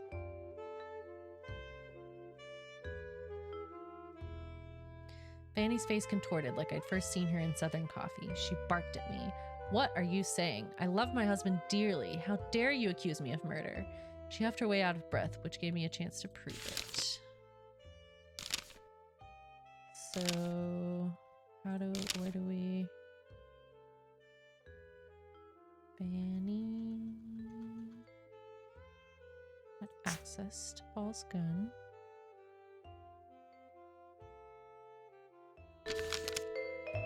Tiny Paul's gun is missing, and he says only someone close to him could grab it. What are you implying, Miss Malone? She questioned with raised eyebrow. You were close enough to Paul to take his gun. She screamed until she was blue, but I didn't believe her denials. An affair could give her enough motivation to kill her husband, and access to Paul's gun would give her the means. I had shown Mrs. Green that Paul's missing gun could have been the murder weapon. Considering her affair with Tiny Paul, She also would have had the perfect motive to kill her husband. I just needed to prove that Mrs. Green had the opportunity for murder. She has no alibi. You admitted to be gone for parts of the night, I told her. That could have given you the perfect opportunity to murder your husband. She huffed at that for a while, but it stuck. It was clear now. I put it to her. Mrs. Green, you're the only one of my suspects with provable motive, means, and opportunity for murder. You knew you had to leave your husband. You loved Paul, and as often happens, you began hating Connor because of it. So you tailed him to see what he was scheming. Maybe you could sink his plans and have the mob do your dirty work. Then you met me. You learned your husband had been receiving death threats, and you knew that was your play. If he died, police would blame it on the underground. So last night, after your singing, you called Connor to the Tin Spoon. You snuck out of the billiards room the back way, taking Paul's gun with you. That's when you shot him. She looked at me hotly, about to burst, but then she sighed and stared down at her feet. She began to cry. However many opiates were running through her blood, they had lost all their effectiveness. I put an arm around her as she wept. Connor had made my life miserable, she said between sobs. Look around this dump. That's how ruined I am inside. Oh, that manipulative little oh my god, I can't talk. Manipulative little sneak. You're right, I hated him. That's why I started going with Paul in the first place. She balked at my surprise. Oh no, I never loved Paul. I wanted him to kill Connor. Damn! Damn, Fanny! Scheming. But after learning about Ella, she trailed off. Oh, how could I convince Paul if he loved someone else? I had no way of leaving Connor. I slumped back to misery. What about a divorce? I offered. Divorce, she screamed, the word back at me. Connor would never give me that. They say we're emancipated, sure, but we still need our husband's permission to leave his home. I was the only good thing that Bum owned, and he would never let go of me. That's why I was chasing him yesterday, she continued. If I could prove infidelity, I'd demand a split in court. I got all excited when I saw you standing in your doorway. She started breathing more heavily. I had to follow you to make sure, but I was certain I had my out. Only, she sniffed, only it happened you were above board. You're a detective, and I was still trapped. After we met, I came home to find Connor waiting for me. He said we'd be leaving for St. Louis. She took a gasp of air and continued, leaving everything I'd known for a place I'd never been, with a man I didn't love. I couldn't do it, and I told him so. And then he struck me. She wiped away her tears, and with them came her blush and thick camouflage powder. A liver-colored spot the size of a silver dollar showed on her cheekbone. He just marched out the door, she continued through her waterworks, and I didn't know what to do. And then you thought of Paul's gun, I concluded for her. That's right. Maybe Paul wouldn't kill Connor, but I knew he carried a cannon and I knew I could get to it. So you took Paul's gun and killed your husband, I said. No, she said. No, that was my plan, but... She broke off her sentence with a sniff and started another. I went to Paul's apartment late in the afternoon and grabbed his pistol. Then when I came back here, I sat in this chair, petting the gun in my hand, wondering if I would do it. And that's when he came in. Your husband? I offered. No, a much kinder man. Oh, he listened so well. I even told him about, she paused, about my plan. This other man, you knew him? I asked. She nodded a yes. He said he understood everything. He said he could frame the murder. He said not to worry. He took the gun. Oh, she cried, but I couldn't let him go through with it. You see, that's why I left the Tin Spoon last night, to stop him. And was when I met Redstone Staple. In response to my raised eyebrow, she explained, I only met him last night. I had no idea that he had anything to do with my husband until this morning. The police told me at the station that Connor had suspected Staple. But I knew instantly that he was a terrible man. A woman's intuition never lies. Stable talks like a snake and has the looks to match. So you were both searching for the same person last night? I asked. Yes, but he wasn't around, I think, she sobbed. I'm tired of this, I said. Who is it? It's the owner of that hat, she said, pointing to it. It's Franklin. Oh no, Frankie, I asked. She continued slowly. Yes, he took the gun from me yesterday. I was too dazed to argue. Nice story, I said, but you still fit the bill just fine. Phyllis, even if I had the gun, how could I know where to plant it? I only met Stable last night and I knew nothing about him. Franklin had known about the case from you, isn't that right? You're only telling this to me now, I asked. What's the big idea stringing me along? Phyllis, she said softly, Franklin did this for me. He saved me. If that awful man Stable has to take the fall so that Franklin can stay free, well, she trailed off. I shook my head and looked at her. If she was telling the truth, Stable could confirm it. And if she was lying, I thought, what if she ran? Well, she would get stopped soon enough. Good looks can be a curse, but it would be a cinch to snatch her. Besides, with those opiates in her, she would have difficulty standing, let alone running anywhere. I gazed at her, and she understood what I was thinking. I'll be right here if you come back. I wondered why she would fabricate such a story if she knew she was stuck. Then I thought, what if it was the truth? I had to speak with Frankie. Oh, I don't know if I want to turn him in, though. I stood up from the chair, still stunned. I remember grabbing the hat and staring at it. I knew I had to go to Southern Florida. Bum, bum, like we've solved a murder almost. Are you excited? Frankie had been infatuated with Mrs. Green, and he could have gone to visit her. He could have taken the gun. He knew about Stable from when I'd told him of the case, and he could have planted it at his racetrack. Those facts might be explained away innocently, but it was the combination. Frankie was the only person with means, motivation, and opportunity to kill Green. I stepped out of the cab, hoping Frankie could give me another explanation for all of it. I walked down the creaking steps. That familiar basement smell added to the lump in my throat. All right, what is that?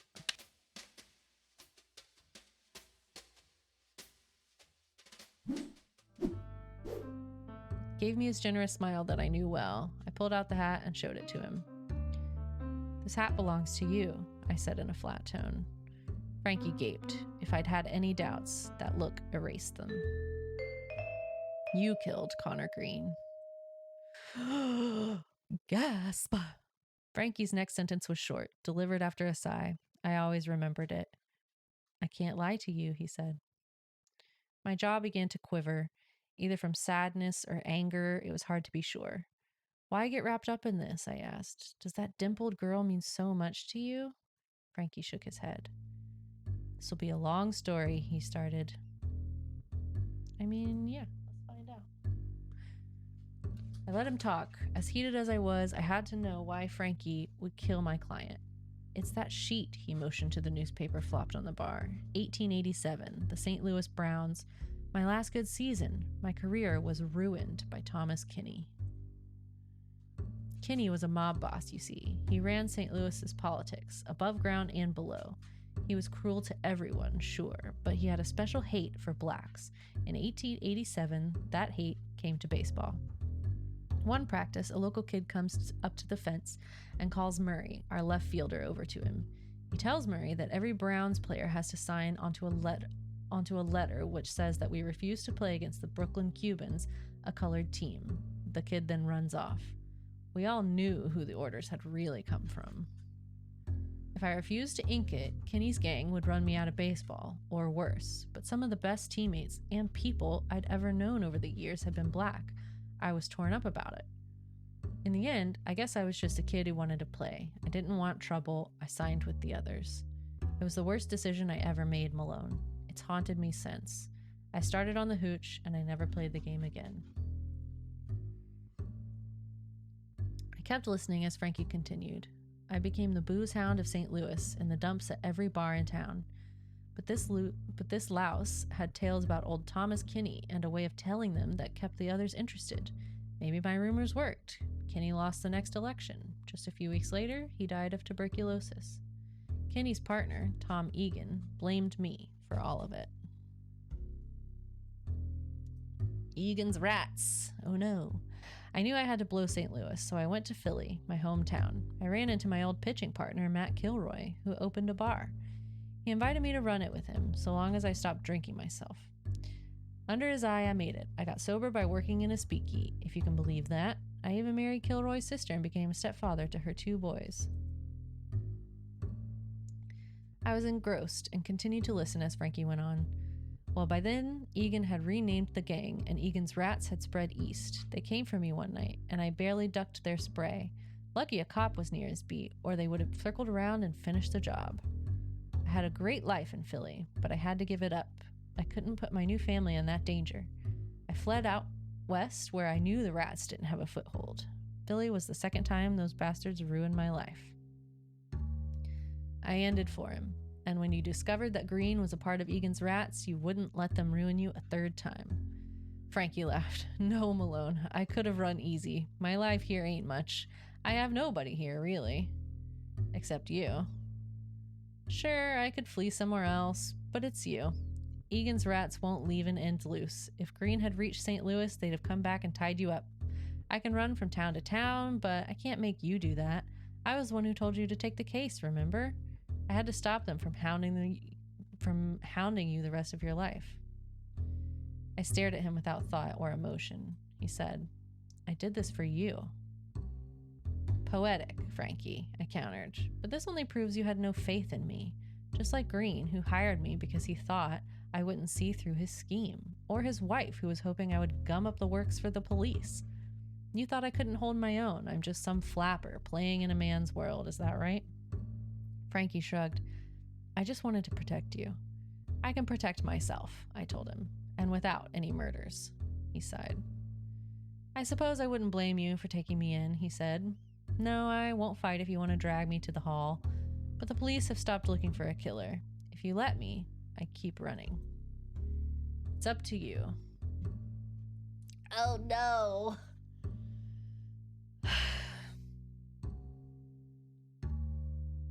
I don't want to arrest him or Fanny because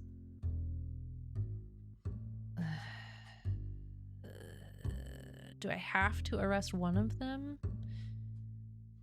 Which one of them? Like, I'm worried it's going to make me arrest one of them, so I want to be prepared. I'm not going to arrest him. Oh.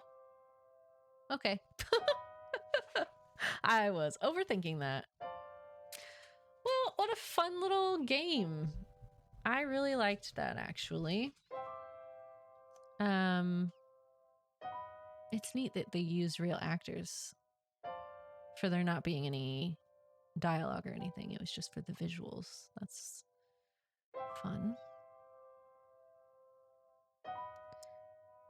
Yeah, that was fun. I might make Lauren play this and then we can talk about it on the podcast because that was a good time.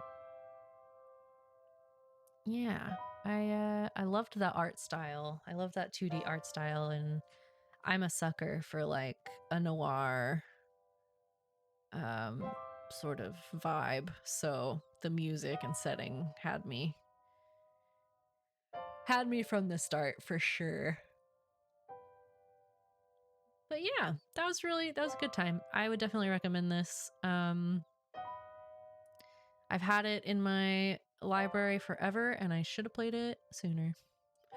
But because Lauren and I can only play mystery games once a week, I have such a backlog of mystery games. So I thought I would try and start doing little solo streams here and there to kind of start chipping away at them. And then if I play something really, really good, then I can either have Lauren play it with me again or something like that, or just have her watch my playthrough or something. But yeah, it was great.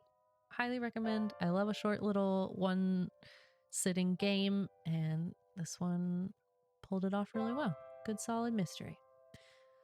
So yeah, thank you everybody for hanging out. What a lovely little game. Oh shit. Hold on. It was a few mornings later that I received a knock on my door. A small man in a light blue uniform asked me to sign for a package and handed me an envelope and a brown box. I opened the envelope. Inside were Frankie's scribbles, only slightly more legible than hieroglyphics. The writing was curt. Blowing the berg, he started. Too much baggage around to keep this act going. Went back to the missus for my hat. Spotted this. She agreed you should have it. We had his hat. What? Hope it serves you well. You've become one hell of a detective. Good knowing it. The final two letters were obscured by a small wet blotch on the page. Thanks for everything, Frankie. Aww. I put the note away, but not before a drop fell on the name Frankie, creating my own small wet blotch. I turned to the box and removed one side of tape from the cardboard, then snapped the flaps open with a couple of loud pops. Rolled in a loose ball inside the box was Lewis's gray coat.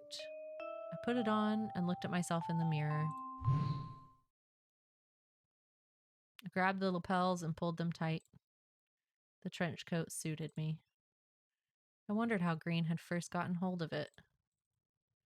That innocent question was about to lead to a lot of trouble.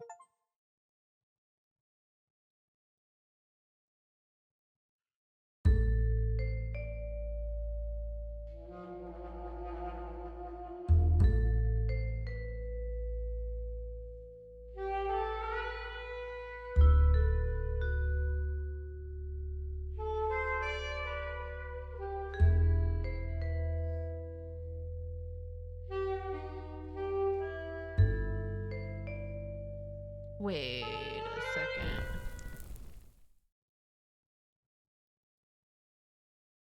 Okay. I was like, hold the phone. Are we solving Lewis's murder now? So did he kill Lewis?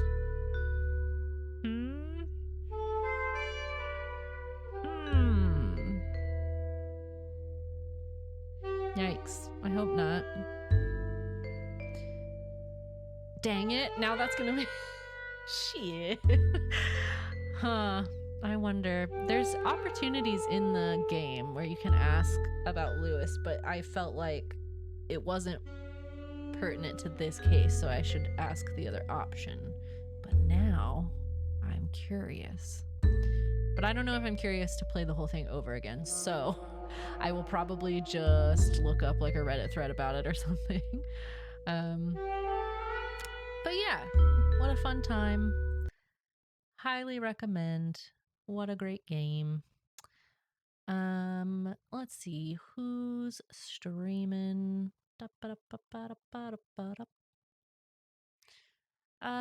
We'll raid Jumbo. She's great. If you're not familiar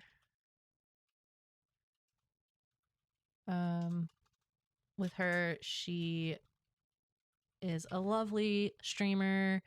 She does a lot of goofs. I think right now one of her main goofs is when her chat decides she has to compile a cosplay of their choice to the best of her ability from like what she has in her house. And they've been really good so far.